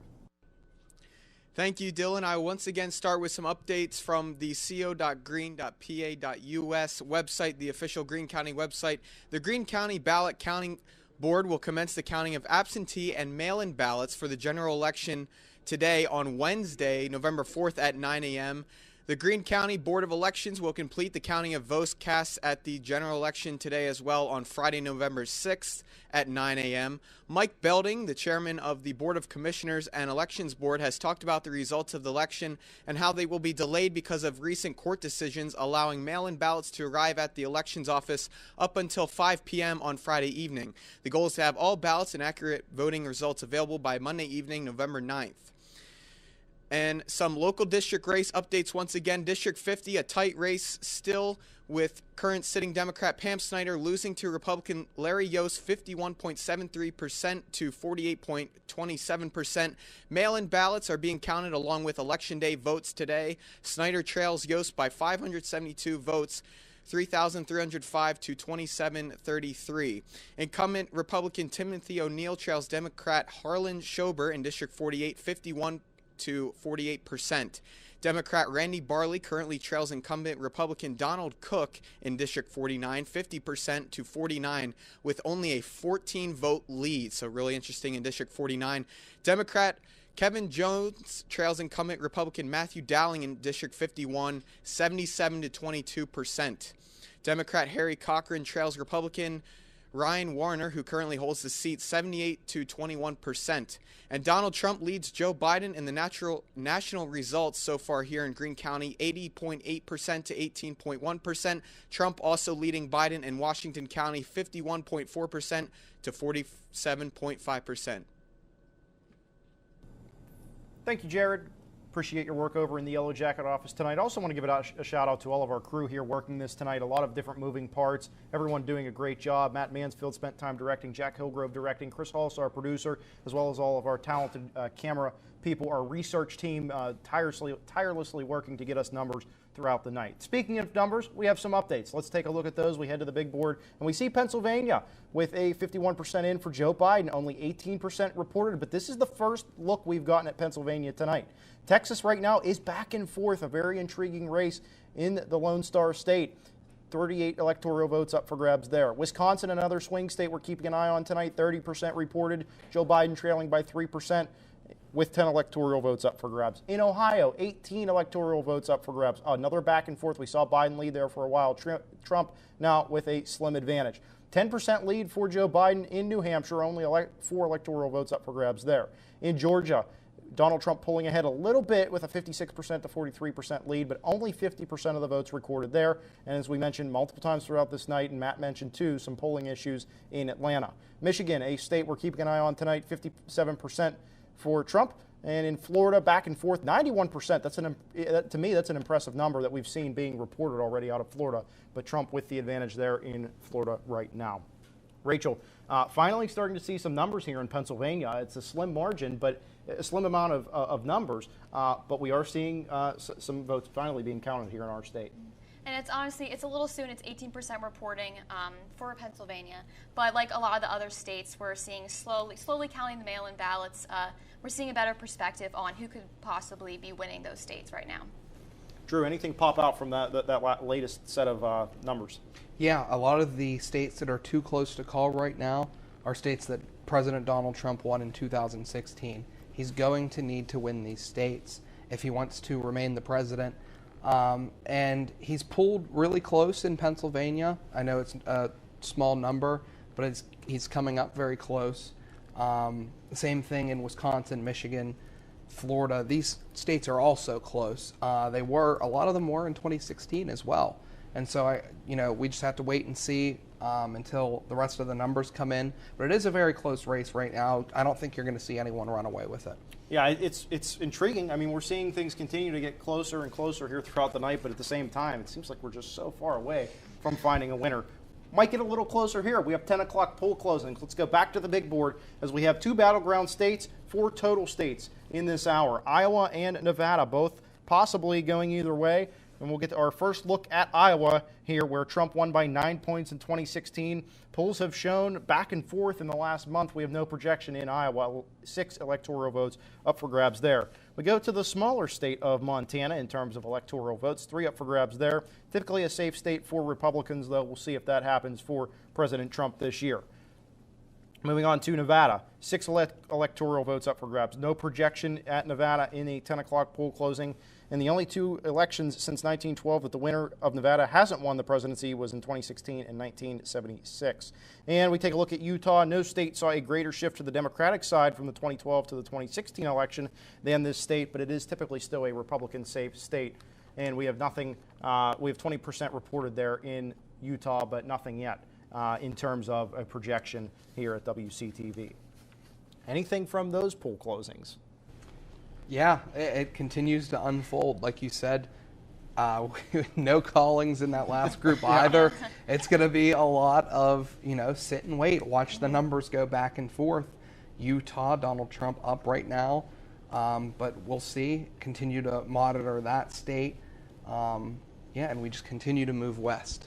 And there's not many being called, but a lot of numbers updating, and we're tracking all of them. So it's been interesting so far. Rachel, we're now 3 hours into this, and I feel by this time we may have thought, okay, we'll at least have an idea of when we might see a call being made. Yeah. Do you think we're getting close? No, honestly, I think we have a far way to go. I don't think we'll probably be seeing any close call tonight unless it's later in the morning. But there's a lot of votes to count this year, so I don't think we'll be getting any closer soon. But as Drew was talking about earlier, both for key candidates, I think they are going to be needing to win the states that they are projected to win if they do want to win the entire election. Well, and especially retain states that President Trump won in 2016. And right now, we saw a lot of those states are too close to call. And so I think that that'll be something to keep an eye on as the night progresses here on our election night coverage on WCTV. We will get ready to go over to Lachlan Loudon here in a minute, and he will have the latest update from the Senate, which is another intriguing race. We haven't had a chance to talk about it here, but he is standing by with the latest on the Senate over at the one-person desk. Thank you, Dylan. Well, we just got news that Lindsey Graham, the Republican senator from South Carolina, has won re-election. He beat Jamie Harrison, the Democratic challenger. And then we also saw in Colorado, it is confirmed that John Hickenlooper is the winner of that seat. He flips that seat as Cory Gardner falls behind the incumbent Republican with 42%, Hickenlooper at 55.3%. This now turns the tide as we see 43 seats Democrat and 39 seats Republican. It is shifting in the Democrats' favor. We have Arizona, which is this is 63% of the vote coming in here. Rather, over halfway through, we see Mark Kelly, the Democratic challenger, in the lead with 55.2%. This is a special election. Martha McSally, the Republican incumbent, was appointed after the death of Senator John McCain in 2018. She has 44.8% of the vote. We have 63% of this vote in. So it is looking like this seat, we have a pretty steady lead here with Mark Kelly, the Democratic challenger. He may flip this seat as well. And then we also have New Mexico. This is another close race. This is just getting started here with 45% of the vote. Moving back over, checking up on Texas again. This one is looking like Cornyn is coming up ahead here with 52.9% of the vote, and Hagar Falls at 44.8% here, as the Republican incumbent is looking like he may keep this seat as we go later into this evening. We have a lot more races coming up here. Only 4 states have yet to give us any data, and that is Montana, Idaho, Oregon, and Alaska. Those are the final 4 states that we have to see yet anything from, but right now we only have a certain number of states called. 17 states still have to be called for tonight. Democrats again have the lead 43-40 now. And that is all for that. We will have more races here. Montana, Iowa, and Arizona. We're now getting data from them as they had just shut down they had just closed their polls. So we are now getting data from them as they are bringing the vote in. So that's all we have for now. Dylan, back to you. Thank you, Lachlan. Really appreciate it. One note to make before we go to break. No states have flipped tonight in the presidential race. So we want to keep an eye on that. That's a key thing. We talked about it would be a bad thing if it did happen for President Donald Trump. But we have not seen anything flip yet tonight. And so that is important to note. We're going to step aside, and when we return, Dr. Richard Waddell will join us here on Election Night in Waynesburg 2020.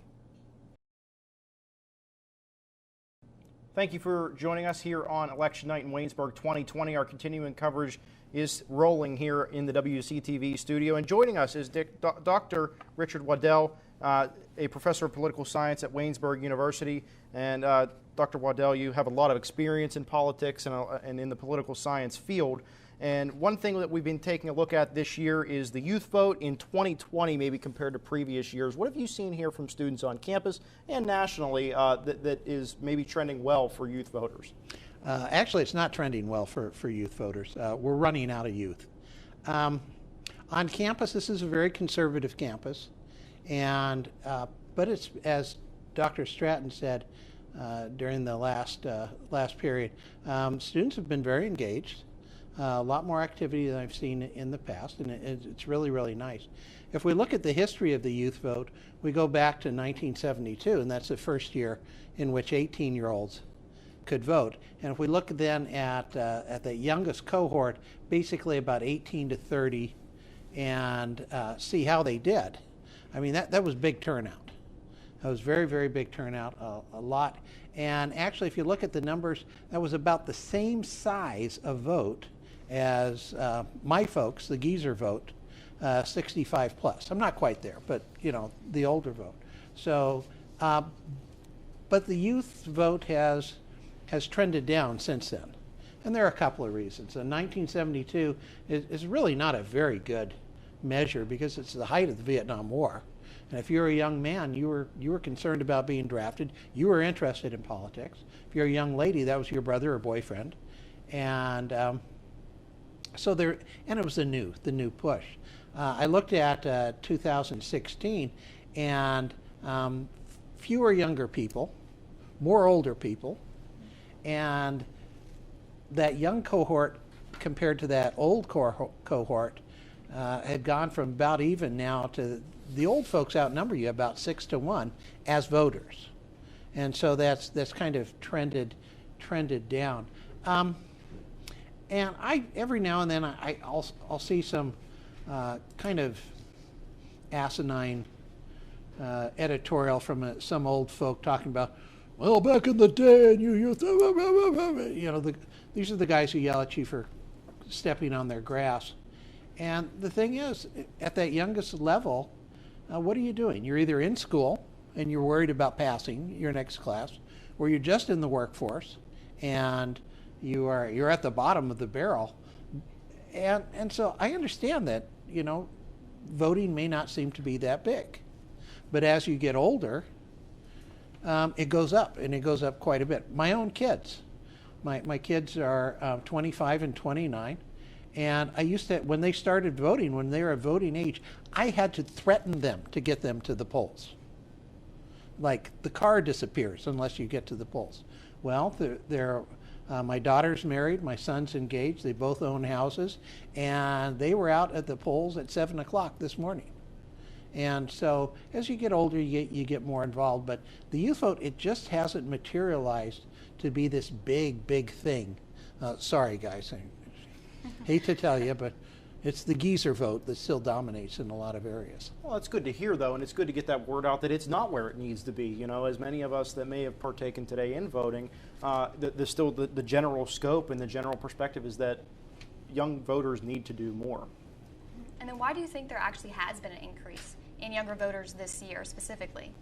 Both candidates have put a big push on it because there are only so many voters out there. And to get the newer voters, getting the youth is kind of nice because if you get them started, then they're going to be there for a while. So that's really nice. And you're trying to grow your base, and looking long term, you want to create your little Democrats and Republicans who are going to get started and stay that way for quite a while. Dr. Richard Waddell joining us here on election night in Waynesburg 2020. Dr. Waddell, let's talk a little bit about campaign strategy, debates this year, what we saw from the candidates that may have been good or maybe not so good. Well, it's 2020, the year that we kind of like to forget. COVID, of course, has overshadowed everything. Bizarre campaign, like it wasn't there. You can't have big rallies. Joe Biden stayed in his basement most of the year. It's been campaigning basically by television. There isn't that kind of retail person-to-person campaign that we're used to. So it's been very, very odd in that regard. The strategy, quite frankly, has been for the Democrats to not have Joe Biden campaign. He's a gaffe machine. The man cannot give a speech for over 5 minutes without saying something weird, and keep him controlled. Keep him controlled, and that's been working pretty well. Whereas Trump is great on the stump. I mean, yesterday, five rallies. I mean, the man is the energizer of politics in that way, and so they've been kind of going crazy, having to hold him back in that regard. So it's been very, very odd in this regard. We just don't see the people and the interaction that we expect to see. And in addition to strategies, it's also important to notice the ages of the candidates this year. Donald Trump, 74 years old, Joe Biden, 77 years old. And if Joe Biden is elected, he will claim Donald Trump's record as the oldest president in office. So this year, do you think it's important to look into the vice president nominees? For the Republicans, no. I mean, I think Trump will go to 150. I can't. The man's incredible. Biden, on the other hand, yes, much older. You look at him, he's in worse health. So that's a big question this year. Normally, vice presidents, who cares? They can hurt you, but they seldom help you. For Democrats, they're looking really and undecided. They're looking at Kamala Harris, and it's like, wow, she may be it. And some people think that's really great. Some people are horrified. But that has been something that we don't typically see. You just don't see these geriatric people running for office. But healthcare being what it is, they're both doing well. So we'll see what goes down on that.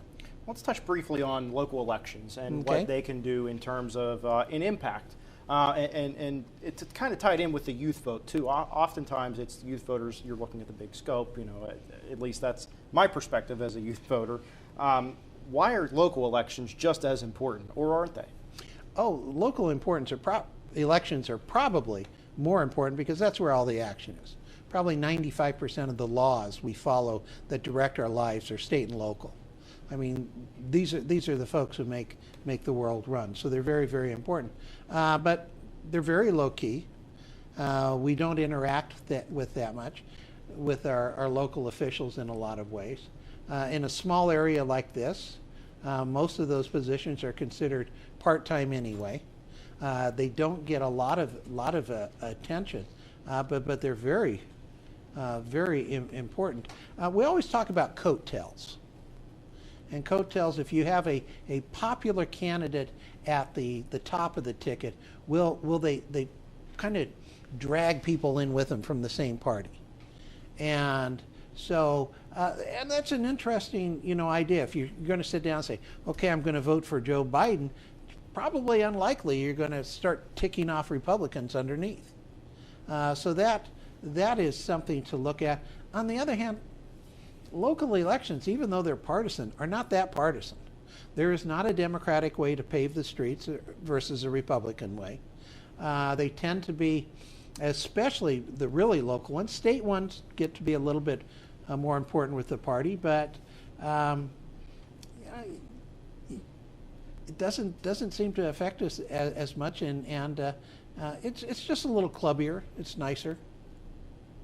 And then you mentioned coattail voting, where voters just check off candidates that are just in their party. Do you think that could be a negative thing when looking at local elections, that they're kind of just checking off people in their party and they're not really looking at their policies and what they're going for? Well, it could be, but party voting like that is also, it's easy voting. If you know what your party stands for, it's okay, that person has that D or R next to them. I don't have to do research. I understand. It's part of this sense of belonging that we have.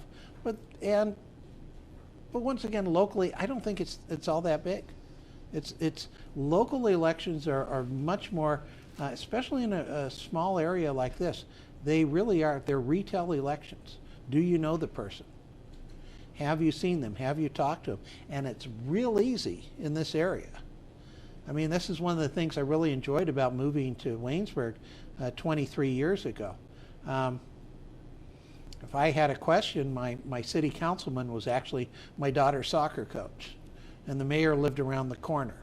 And so it's nice to be able to have that kind of interaction, and it really transcends a lot of the party, especially the bitterness that we see at the national level in particular. Dr. Waddell, thank you so much for taking the time to join us tonight. Truly another historical election that we're probably going to witness as this night unfolds, maybe into the morning, maybe into Wednesday as well. Yeah, I'd go longer than that. Tomorrow the lawsuits begin. With all the mail-in ballots and everything, the lawsuits begin tomorrow. I'm not going to hazard a guess, but no, not tomorrow. And we thought it was all maybe going to be over after tonight, right, too. No. 8 months of campaigning plus, No, well, not quite. It's 2020. It's a year that we wish it would end, and it doesn't seem to be planning on doing it anytime soon. Thank you for joining us tonight. Well, thank you for having me. I really enjoyed it. Thank you. When we return, we will have much more as Election Night in Waynesburg 2020 rolls on here on WCTV. Election Night in Waynesburg 2020 continues here on WCTV. Our great crew doing a fantastic job so far, and also Rachel Pellegrino and Andrew Rhea here with me at the main desk. But now we'll go to our secondary desk, Matt Mansfield, with an update from the polls. Matt. Well, we've got a little bit more in terms of demographics coming in, who's voting for who, and things along those lines. Again, the states haven't been updating as much. We're still waiting on a lot of these ballots, but let's jump into the gender gap in voting right now. Joe Biden is making up a lot of the ground Hillary Clinton lost on men in the last election.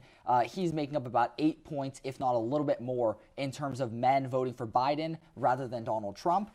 Hillary Clinton definitely got crushed in that category back in 2016. And the big one is white suburban men. Hillary Clinton only got about 28% of that vote. Thus far, we have Joe Biden at about 40%. So that's a really positive thing for Joe Biden right now. He's making up a lot of that ground. And Donald Trump is losing support among veterans. That's kind of one of the groups that he talked a lot about in 2016. He got about 60% of that vote back whenever he defeated Hillary Clinton. In this election, he's only at 51% of the veteran vote. So again, he's splitting about even with Joe Biden, losing traction with that group. And you're looking at the state of Ohio jumping into another one that it looked like Biden was up big early on. That's slowly come back to being more closely contested. Right now, it looks like it's a toss-up, but if Joe Biden loses Ohio by about 1 to 2 points, that's not necessarily a bad thing for Biden, as that's about what the polls had him at. That was the one key swing state that he wasn't really doing as well in. So if he loses by 1 to 2 points there, that would mean the polls were relatively accurate, and that would be a good sign for things to come for him in Michigan, Pennsylvania, states like that.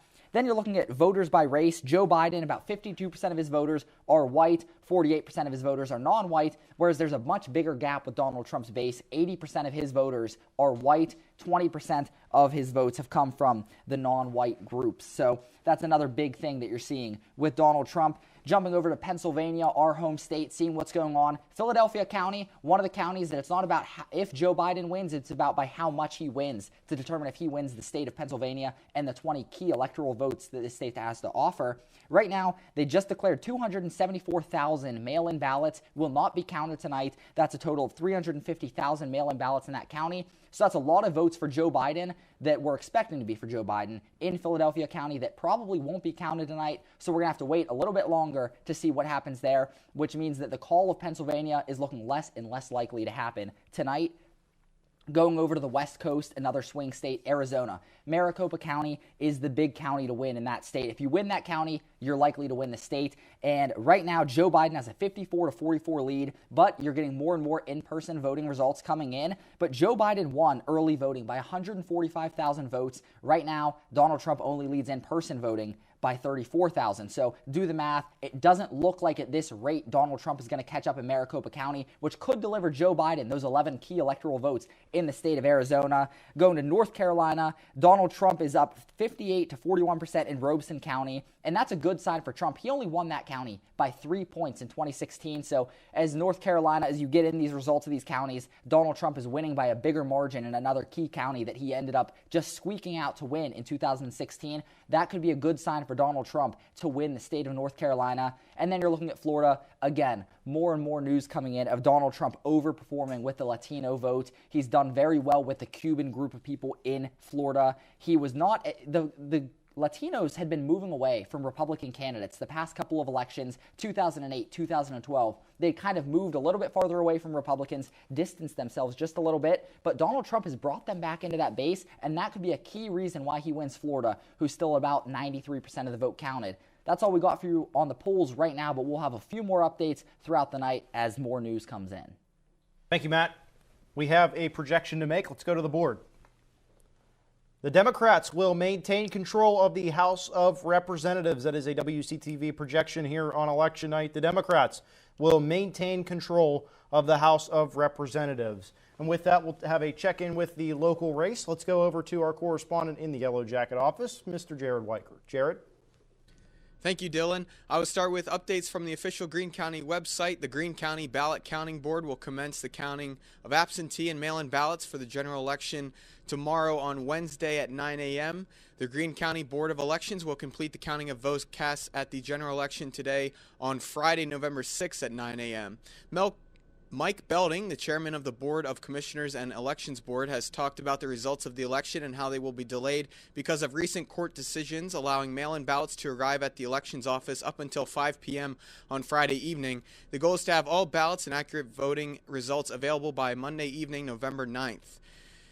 And some local district race updates. District 50 is a tight race, with current sitting Democrat Pam Snyder losing to Republican Larry Yost 53% to 46%. Mail-in ballots are being counted along with Election Day votes. Snyder trails Yost by 783 votes, 6,387 to 5,604. Incumbent Republican Timothy O'Neill leads Democrat Harlan Schober in District 48 53% to 47%. Democrat Randy Barley currently trails incumbent Republican Donald Cook in District 49 55 to 44%. Democrat Kevin Jones trailing incumbent Republican Matthew Dowling in District 51 77 to 22%. Democrat Harry Cochran trailing Republican Ryan Warner, who currently holds the seat, 78 to 22%. And Donald Trump leading Joe Biden in the national results so far here in Greene County, 81.4% to 17.5%. Trump also leading Biden in Washington County, 38% to 31%, with 96% of votes in so far, but only 69% of the votes going for Trump and Biden combined, so a big percentage for the third parties. Dylan, back to you.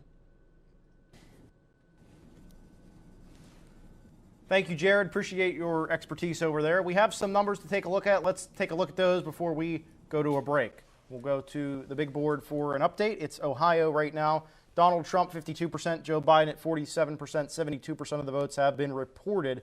18 electoral votes up for grabs there. In Texas, Joe Biden falling behind a little bit now. Donald Trump with a 51% to 48% lead. 69% of Texas has been reported.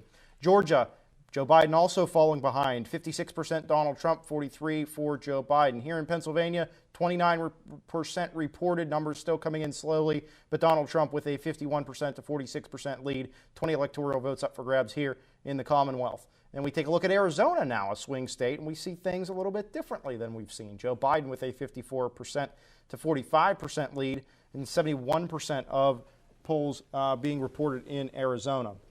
In Iowa, another swing state, but only 6 votes up for grabs here. Joe Biden with a early lead, only 14% reported, with 62% going to Joe. In Michigan, a lead for Donald Trump, 55% to 49%, but only 34% of that has been reported. And in Minnesota, 10 electoral votes. Joe Biden with 61% of the votes currently, and that is with 38% reported. In North Carolina, this one's been back and forth, and we're at 90% now reported. This one is back and forth, and we're keeping an eye on it, of course, here on WCTV, but an intriguing number there. New Hampshire, 4 electoral votes up for grabs. Joe Biden with 54% of the vote to 45% for Donald Trump. 28% is reported. In Wisconsin, another swing state we've been keeping an eye on. A 5% lead for Donald Trump with 38% of that vote being recorded.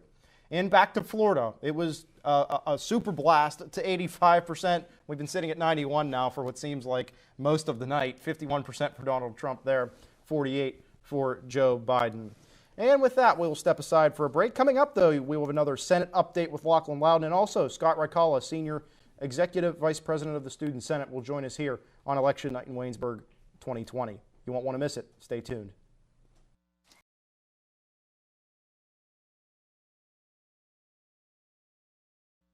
Election night in Waynesburg 2020 on WCTV. Dylan Cleveland with you here. We are in hour 3 of our coverage, or 4, excuse me, and we're rolling along. We'll say that. It's been a long night. A lot of intriguing races that we've been following. And speaking of that, some more news in the Senate. We'll go to Lachlan Loudon.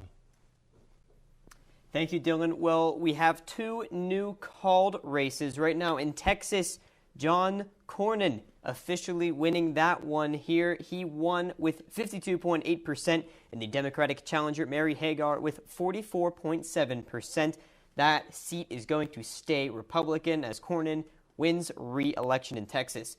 Moving over to Alabama, that race has also been called as Republican challenger Tommy Tuberville, and former college football coach has won that with 62.1% of the vote in Alabama, and the incumbent Democrat Doug Jones with 38.4% falls short in Alabama as that seat flips Republican. One of the only few seats that we may see flip Republican tonight. Moving on to our predictions for the rest of the night, we don't have a whole lot left of results as this is our last Senate update of the evening. We do not have official results for the remaining 16 seats. However, we can make predictions here in North Carolina. We see Republican Tom Tillis right now with 48.5% in the lead as the incumbent Republican, and Cal Cunningham, the challenger Democrat, with 47.2% falling behind there in North Carolina. And over in Arizona, a huge Senate race that may turn the balance of power in Congress. We have Kelly with 55.1%. taking the lead as Republican incumbent McSally with 44.9%. This special election may flip another seat blue, and we currently have 3 states that we have no results from. That is Oregon, Idaho, and Alaska. Those 3 we have no data from yet. We are still waiting on that. 0% of the vote is in right now. However, we can predict that Oregon and Idaho and Alaska will likely stay with what they were before. Alaska is a little bit closer, but we can expect that one to possibly stay Republican. We have Montana, Minnesota, Iowa, Arizona, New Mexico, all not called yet, but leaning Democrat right now, as that is 5 seats that will probably go blue, and Arizona will flip blue. And then we have 7 Republican seats: Maine, Michigan, Kansas, Louisiana, Mississippi, Georgia, and North Carolina, that are all looking like they will go red. This means that it could be a very close Senate race, as Arizona may be the deciding factor. This is a very close race here, as we see a lot of the races that were expected to be very close are not as close. And we also notice in Montana another seat that might flip. Montana has Bullock with 57.9%, the Democratic challenger, taking a pretty hefty lead here, as Daines, the GOP incumbent, has 42.1% right now with 22% of the vote in. That one could be very crucial to how the Senate ends up. We have 16 seats left that have not been called yet. The current score, before we leave you for tonight, is 43-41. The Democrats hold that majority right now. 16 seats have yet to be decided. Most of those are projected Republican. However, there are a few that are up in the air. Again, this Senate race is going to be very close. But thank you. That is all the time we have for the Senate race. Back to you, Dylan. Thank you, Lachlan. Great work all night long, and we are live tonight, so we never know. Maybe we'll bring Lachlan back in, but if not, thank you for your contributions throughout the night. They are much appreciated. Now we'll conclude with our final interview, our interview segments with our final interview tonight. Joining us is senior Waynesburg University student Scott Rykala, Executive Vice President of the Student Senate here at Waynesburg. Scott, thank you for joining Drew and I here on the panel. Let's talk a little bit about you. We'll start with you. You served as an international relations intern for Citibank in Washington, D.C., and you spent a lot of time in D.C. getting the political environment and being immersed in it. What did you learn about that? So you guys know how it's called a swamp? They're not wrong. One of the first things I learned down there was one of my higher-ups looked at me and he said, "Kid, what side are you on?" And then I said, "I'm pretty much central." And he said, "Well, pick a side." And so that's where I ended up picking my initial side. I learned how polarizing it is, but you realize that a lot of the people have more in common with each other than they have separate. It's more or less who they work for, not them personally. I have a lot of friends that are all either one side of the aisle or the other, but I also have friends that are very bipartisan in a lot of the ways they think and a lot of the ways they do stuff. What was the biggest thing that changed your political philosophy that you learned when working in Washington, D.C.? So I know my father's watching tonight. One of the first things that I wanted to do whenever I first registered to vote was I wanted to do something to really dig at my dad, so I became a Republican. So I didn't really do much research into it at first. I didn't really do much thought into why I was. But whenever I got to DC, I learned that a lot of my beliefs more sided still centrally with the Democratic Party more so. I always say if this is the line that separates Democrat versus Republican, I'm hardly over one side or the other. On some issues, I'm very left. On some issues, I'm very right. But it was just the interactions with people that I've had over the years that have changed my mind and my philosophy. You talked a little bit about having to pick a side and having a lot of friends. Let's talk about the youth vote and how important it is. I know as a collective group, we've all discussed this. Being friends and such around campus.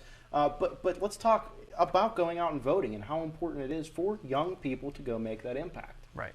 One of the things right now is a lot of people can be so frustrated with who their friends are picking, and one of the things is I relay it back to what I was saying earlier. A lot of times I have friends that are on different sides of the aisle than I am, but one of the awesome things about where we come from is the ability to be so bipartisan in a lot of stuff that we do.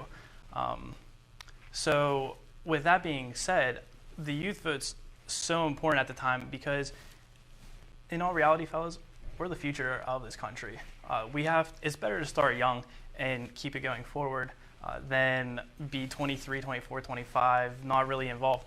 Right now is the time to get involved. And I'm happy, whether you're Democrat, Republican, Libertarian, Green Party, DSA, I'm just happy people are involved within politics. Part of that involvement is locally. So how important do you think local politics are in, changing politics around you personally, and what are some of the ways that you stay involved in local politics? So one of the coolest things that I was able to do was I was able to be an intern for a U.S. Senator back in my hometown. And during this time, I was able to see how, again, I can't reiterate this enough, we're more alike than we are different. I worked for a Republican personally, but a lot of my bosses, their closest friends were Democrats. And Drew, Dylan, I've talked to both of you about it. The lower down, the more local you get in elections, the more interpersonal it is because, like Dr. Waddell was saying earlier, the mayor living right across the street or around the corner, he can relate to you more than your congressman or your senator possibly can. So I feel coming where I've come from and my experiences that the local elections are actually more important than these big ticket, less appealing, one might say, elections. So, where do you see the future of the two-party system going? It's something you said we're closer than we think, but there's also these other perspectives that deserve a chance. The Libertarian Party, we had Sam Robb on earlier tonight, and he talked about that. So the state of the two-party system, and is there a chance for third parties and other parties to start to get involved? In my lifetime, I hope I see it. One of the biggest things is there is so much polarization in national media, in national politics, where you're drawn either far left, you're drawn into a establishment that's going either far left or far right. So the middle ground is kind of getting lost. I feel that's where different third parties, even fourth parties, heck, I say let's get fifth and sixth parties in there. The more ideas that you can spread, the better off in society we will be, and the more opportunities your voices will be heard.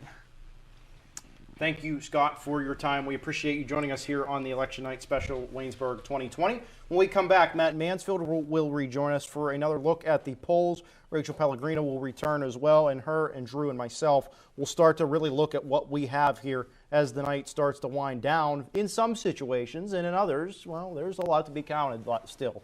We'll take a look at all that coming up next here on Election Night in Waynesburg 2020.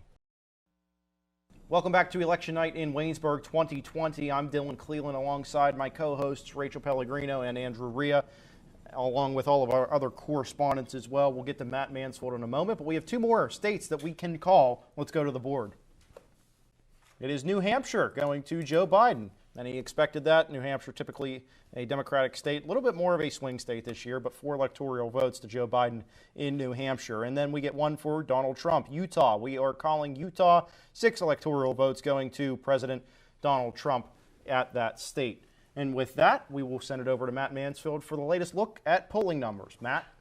Well, first of all, we've got 2 different updates in terms of voting issues, a few things that have went wrong. Back to Georgia, Fulton County. As I'd mentioned earlier, how there's that pipe break that's going to delay the results of votes being counted in Fulton County. That is expected to delay the results of Georgia. While it looks like Donald Trump is likely to carry the state, we can't be 100% sure with what's going to happen with the votes that are not counted yet in Fulton County. So we're going to have to wait and see the official results of Georgia. But again, it looks likely that it's going to lean towards Donald Trump in the 2020 election. In Florida, there's a power outage at multiple voting centers in Central Florida. That, again, with Florida being such a close state, such a key state in this election, it looks like we could have a little bit more of a delay in the state of Florida. And again, like I mentioned, a lot of people are thinking Donald Trump doesn't have a path to the White House, again, without the state of Florida. So with that being held up, it's going to be interesting to see when we can get the official results from those counties in Central Florida to find out what's going on in those areas. COVID was a big issue of this election. I'm sure everyone is well aware.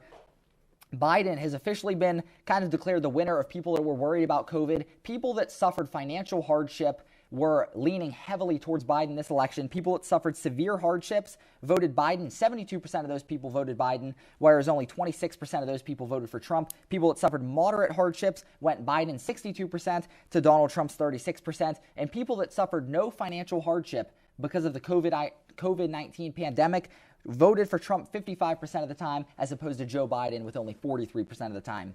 Michigan, a key state that Hillary Clinton was not able to clinch in 2016, is looking promising for Democrats. A massive turnout in Detroit is really encouraging to the Democrats. That's a city where in 2016 you had a low turnout, and with Hillary Clinton losing the state by such a slim margin, that really cost her. People are saying this is about the equivalent of whenever Obama ran for president the first time, 2008, 2012, Obama got massive turnouts in Detroit, which is a predominantly black city. It's a big thing for Joe Biden and his campaign to have a big turnout in Detroit, which looks like it could hand them Michigan. Again, far from having a call on the state of Michigan, but that's one of those promising early signs in terms of that state for the Biden campaign.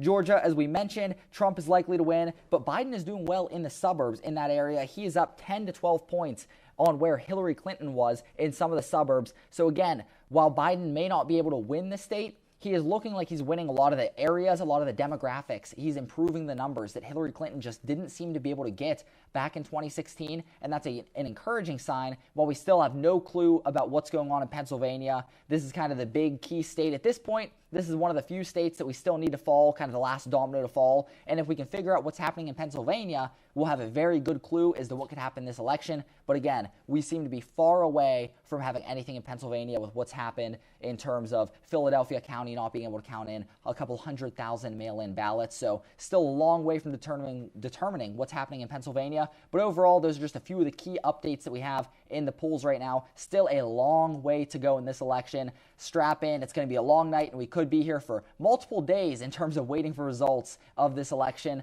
But right now, that's all I've got for you.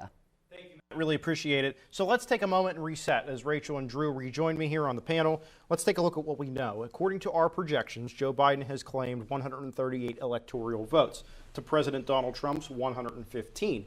Those numbers leave 200 undecided electoral votes. That's quite a lot. And we have still a while to go, obviously, as Matt talked about, needing to get to that 270 to claim the presidency. This also includes Nebraska and Maine, their second districts. Trump is leading in both, but neither of their second districts have sent that electoral vote in. We have a very tightly contested race, and this is something that is interesting, and you want a tightly contested race. What happens, though, if either candidate, no matter who wins and when we find it out, are we going to see a peaceful transfer of power, or are we going to see one side concede to the other? I know we've already heard things from Trump saying that he's going to, he might not want to step down from power. So just looking at him, I think we're going to have problems with peace if he does not win. And even just the American people, I think we might have some peace, just people's reactions to who wins if they disagree. True. It's very close. And both candidates are aware how close it is. I don't know. I don't know what's going to happen. Because, I mean, think about it. Some of these states, PA, there's been issues. We talked about it. Matt mentioned it. Georgia, there's issues. And those are going to be states that come down to maybe 1%. I'm not sure what happens. I don't know. I truly do not know, because I think this election might come down to 1 or 2 states like that. So it might come down to 1% in one state. I think there's a chance, regardless of which candidate it affects, that we're going to court in at least one state.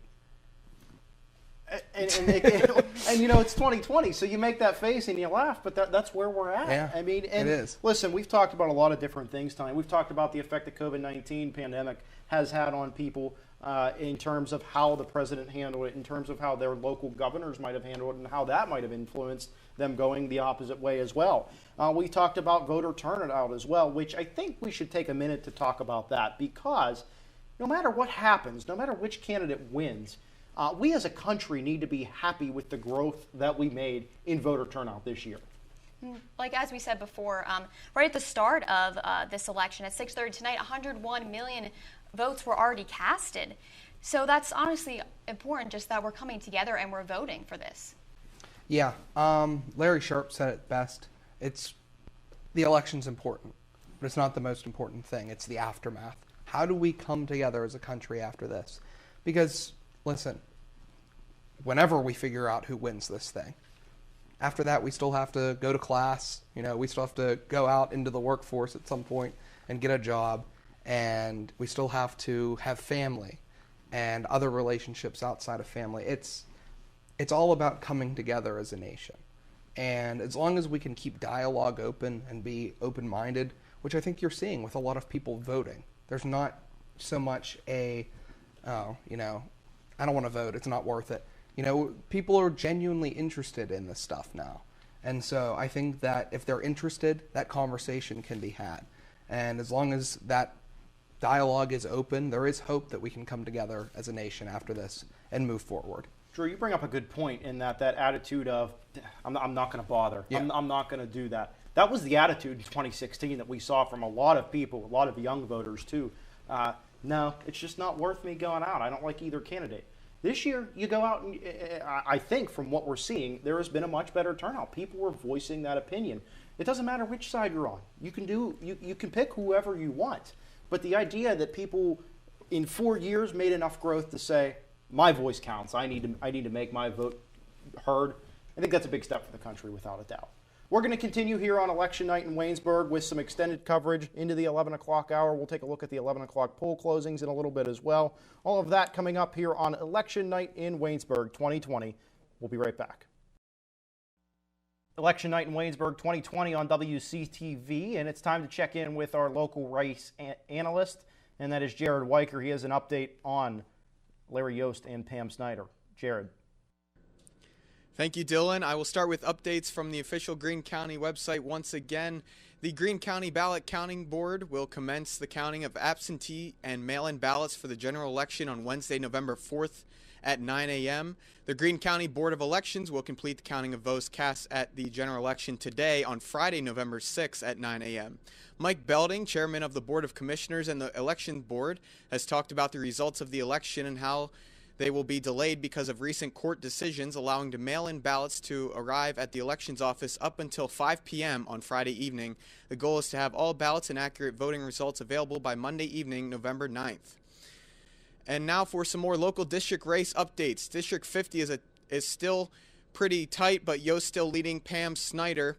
Yost up 53.68% to Snyder's 46.32%. Mail-in ballots are being counted along with Election Day votes. Snyder trails Yost in votes 9,558 to 8,248. Incumbent Republican Timothy O'Neill leads Democrat Harlan Schober in District 48 58% to 41%. Democrat Randy Barley currently trails incumbent Republican Donald Cook in District 49 63% to 37%. Democrat Kevin Jones trailing incumbent Republican Matthew Dowling in District 51 78% to 22%. Democrat Harry Cochran trailing Republican Ryan Warner, who currently holds the seat, 76% to 24% in District 52. Donald Trump still leading Joe Biden in the national results so far here in Greene County, 81.7% to 17.3%, but only 64% of the vote is official so far. Trump also leading Biden in Washington County, 44% to 27%, with 100 of the voting officially in, so only 71% of the vote in Washington County for Trump and Biden combined. Dylan, back to you. Thank you very much, Jared. Appreciate that update for sure. Let's take a look at the race to 270. We'll head to the board for our current numbers on that, and here it is. 138 to 115. Joe Biden and Kamala Harris with the advantage currently. President Trump and Vice President Pence at 115 trailing. Look at the national popular vote as well, a slight advantage for the Republican Party and Trump and Pence. The Senate is about as tight as it can get, and for an update on that, we'll go back to Lachlan Loud. Lachlan? Thank you, Dylan. Well, this Senate race here, we still are unsure of what is going to happen with some of these on-the-edge states like Arizona. Right now, this race is pretty close, 44%. The incumbent McSally of the GOP, she is currently trailing as Kelly sits up the Democratic challenger at 55.1%. And we go over to Montana, another really big race. We have 52.4% as Bullock, the Democratic challenger, leads Daines of the GOP, the incumbent, 47.6%. This race here in the Arizona race are the two that might end up changing the balance of power here in Congress. And we also take a look at Iowa, where the Democratic challenger, Greenfield, has 54.2%. We go over to Ernst of the GOP, the incumbent, losing with 43.1%, 53 of the expected vote in. It is currently 11 o'clock here in Oregon and Alaska. Still, we have no data yet from. However, it is likely that Oregon is going to stay with the Democrats. Merkley will likely keep that seat, and moving over to Alaska, it will be a close race as projected. But if the projections are correct, Sullivan would be the winner of that if we were to guess based on the polls before the real polls on Election Day.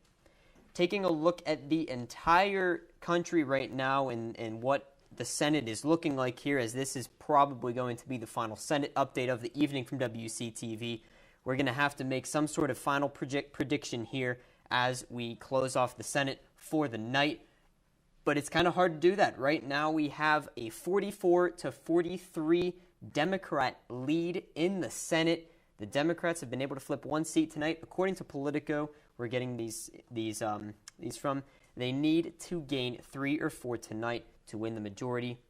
And looking at the current projections, we just got news in as the votes are in. Idaho and Oregon both turned to what they were expected. Idaho went to the incumbent Risch with 87% of the vote, and moving over to Oregon right now, Merkley wins that race. We just got this in just now, folks, and over to Alaska, we still have yet to find anything from them.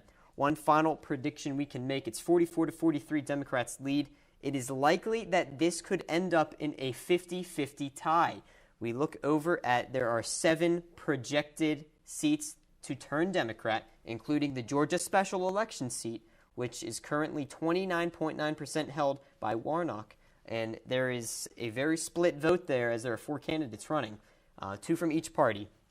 And we look over at Iowa, Arizona, and Montana, all projected right now based on what we have with the current votes in. Those are likely to flip to Democrat as well. So based on these projections, we will have a 50-50 tie in the Senate.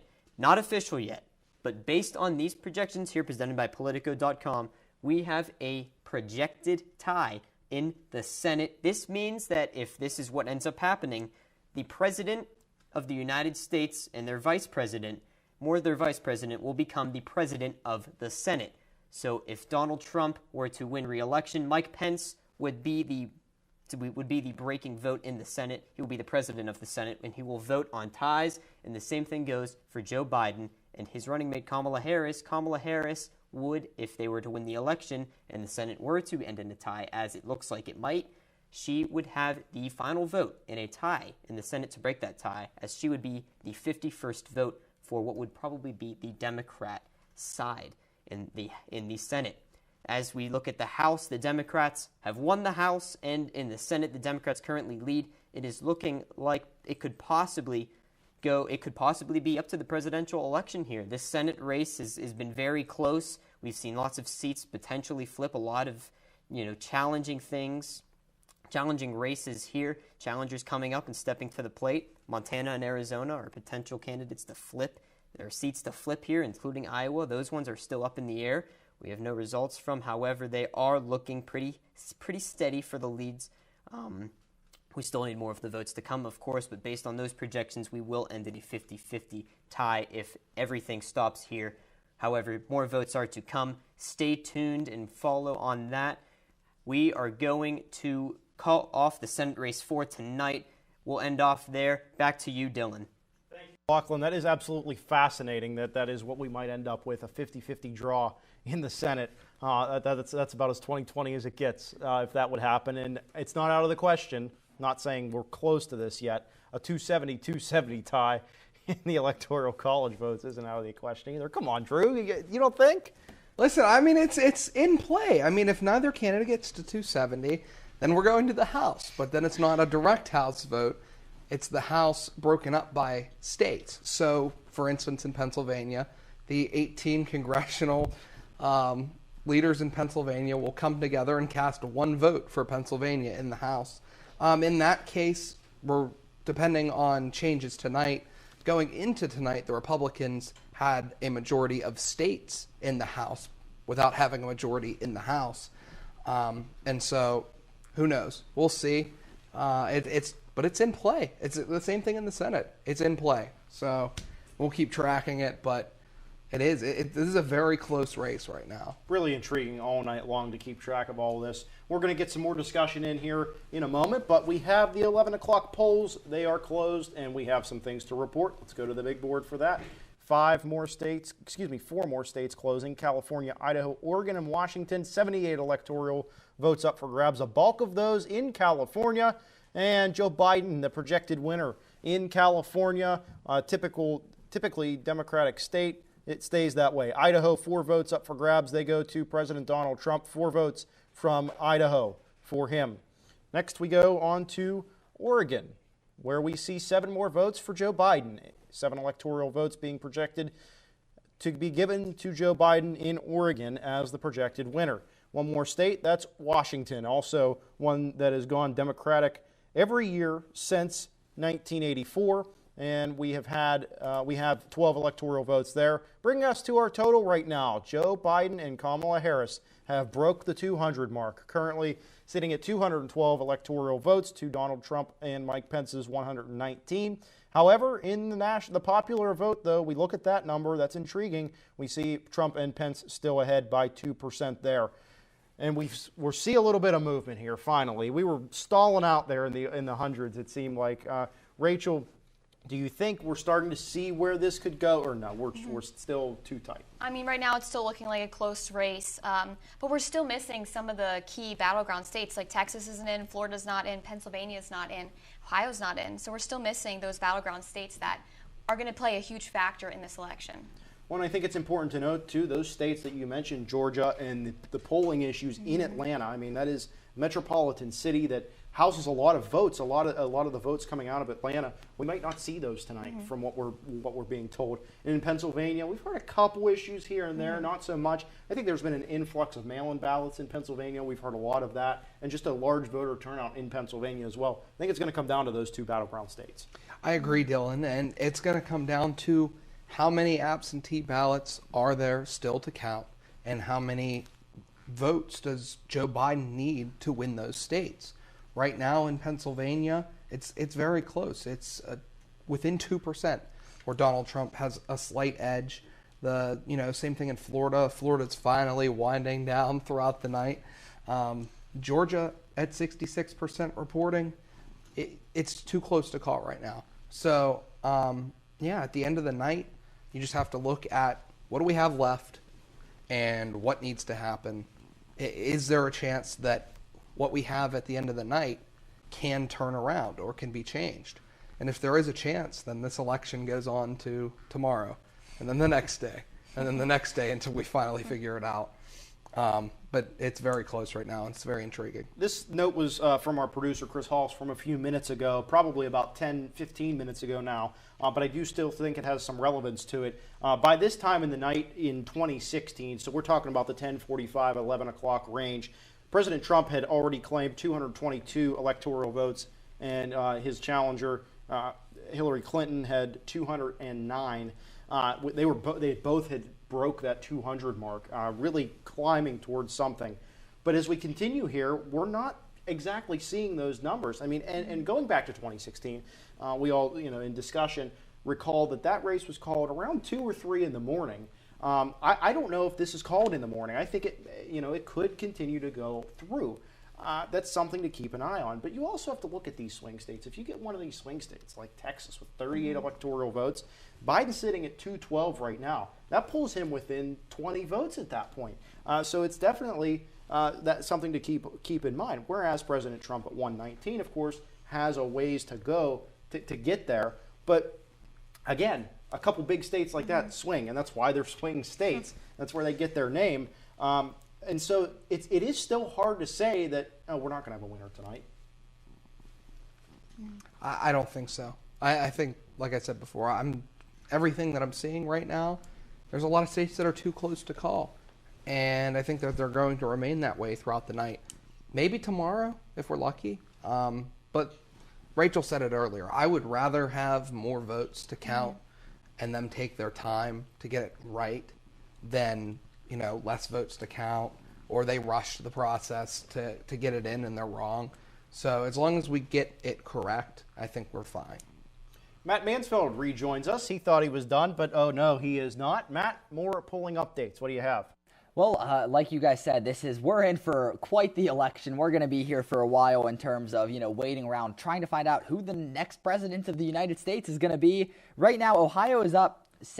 Trump is up in Ohio, I should say, 7 points right now. So it looks like he's kind of opened up a solid lead. But again, a lot of the areas where Joe Biden is expected to thrive, expected to make up that gap, have not been counted. They've been underreported thus far. So while Ohio is starting to look a little bit more safe for Trump, Joe Biden still has a really nice chance at a late comeback in the state of Ohio. And again, the state of Ohio, if he can kind of just keep accurate with what the polls said in Ohio and lose by 1-2 points, that bodes well for his chances in Pennsylvania. And then you're going to go over to states like Arizona. Biden is up 9 points in Arizona, and he still has a nice lead in Maricopa County of 9 points. You're at about closing in on the 80% of votes being reported in Maricopa County in the state of Arizona. So you're looking at a nice lead for Joe Biden in Arizona. And if Joe Biden wins Arizona, that's a swing state for him that I know tonight seems like he's got the lead electorally, but Joe Biden is trailing in a lot of the swing states. You've got Trump is winning Texas, Georgia, North Carolina, Ohio, Florida,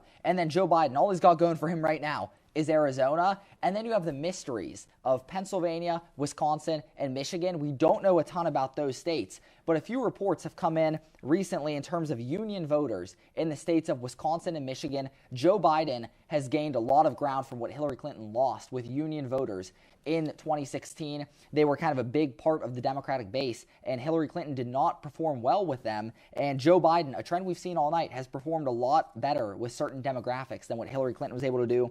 61% of union voters in Michigan, 63% in the state of Wisconsin have decided to vote for Joe Biden, which is much better than what they had back in 2016. And a note on Michigan, we mentioned earlier, Detroit, a big turnout bodes well for Joe Biden. He's doing really well with union voters. About 1 in 5 households in the state of Michigan has a union member in that household. So again, Michigan, while we are far from calling it, it's starting to have a lot of the signs are pointing upwards for Joe Biden, that those 16 electoral votes could go his direction. And then you've got Trump is leading in North Carolina. One of the areas that's a little bit surprising, Trump has a small lead in suburban areas in North Carolina.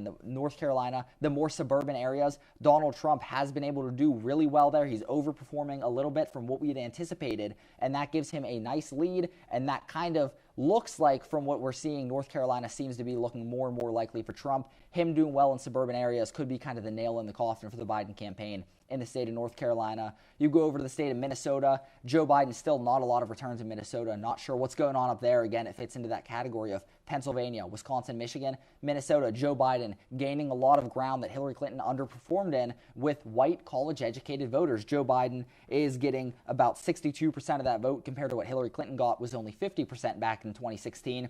Donald Trump got 41% of that vote from the demographic there, but this election cycle, he's only got 35%. So we're still far off from seeing a lot of what we need to see. We have a lot of the states. We have a lot of the big count, the states that we knew were going to be safe blue, safe red states, but a lot of the swing states are very up in the air. And from what it looks like, it could come down to the states of Pennsylvania, Ohio, Michigan, Wisconsin. Those are 4 states that are going to be really intriguing to watch as we probably move into tomorrow and the following days to get all of those votes counted up. So those are states we're going to have to keep an eye on. But as of right now, it looks like we're kind of at a deadlock for the night. We're not sure if we're going to get any major updates as the night progresses. So right now, I think it seems like we're going to stand pat where we are in terms of the electoral votes, and we'll find out a lot more of the important stuff tomorrow and the coming days.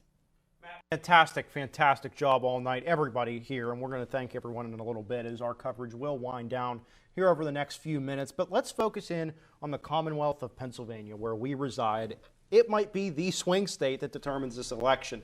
I'm going to read a couple things and then we'll break it down. Let's take a look at out east, Philadelphia County. Only 22% of the expected vote has been reported, although right now it is a 79% to 20% Joe Biden lead, as expected in the county where Philadelphia is located. And then we come out to our side of the state, Westmoreland County, a little bit smaller than Allegheny, and so we'll talk Allegheny here now, where 17% of the expected vote is being reported. And although it's only 17% from Allegheny County right now, it is a lead for Joe Biden, 78% to 19%. And all of this thanks to ABC News. So looking at some of those numbers and what we have, and of course it would be remiss if we did not mention Greene County. I know Jared touched on it throughout the night as well. Greene County has 75% of its expected vote reported at this hour. 82% to 17% Donald Trump winning Greene County, presumably for sure here tonight. But taking a look at those bigger counties and those impacts, but those are the same ones those were the ones that are probably holding up Pennsylvania right now in terms of getting the numbers in. Yeah, and those are counties where you have to look for Joe Biden to close the gap. And that's what I said, whenever we look at it tonight and we say, okay, PA's not getting called tonight. How much do we have left? Where are those votes coming from? A lot of those votes are coming from Philadelphia and Allegheny County. And how big is the margin? Right now, according to the Associated Press, Donald Trump is up 13% in Pennsylvania with, 46% reporting. So where is that other 54%? Where's it coming from? And is it enough for Joe Biden to make up 13% in Pennsylvania? If it is, if it's up in the air, then we really have something to look at. If it isn't, and Donald Trump wins Pennsylvania again, I think Donald Trump wins re-election.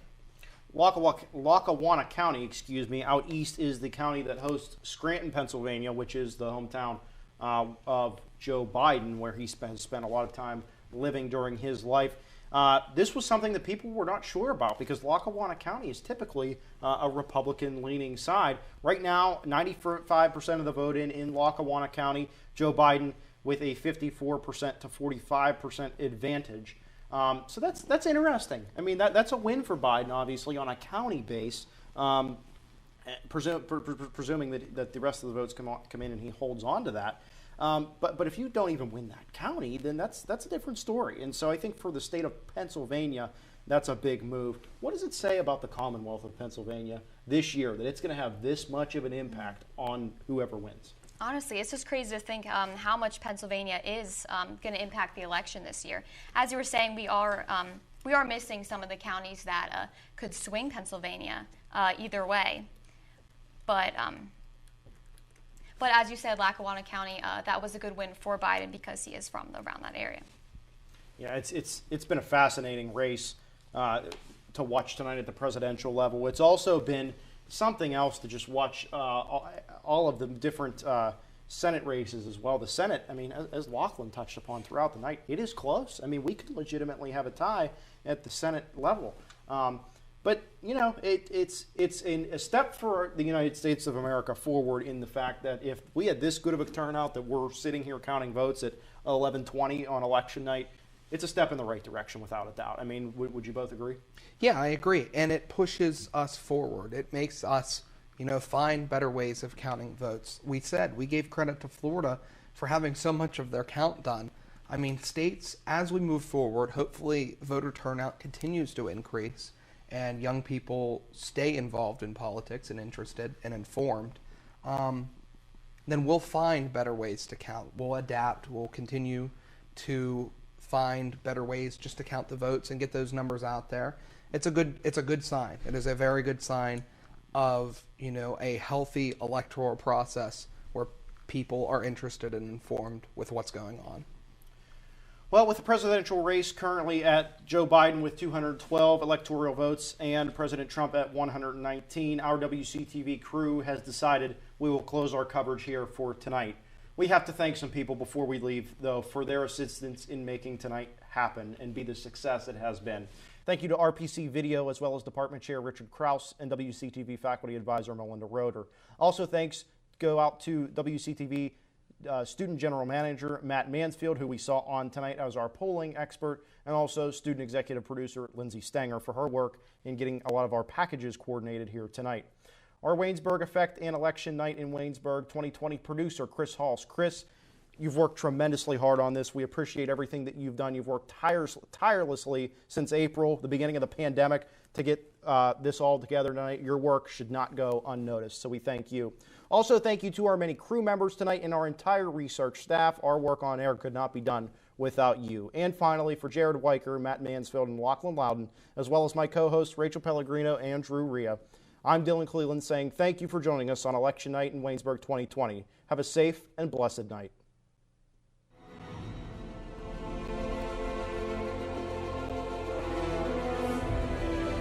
This has been a production of Waynesburg Community Television.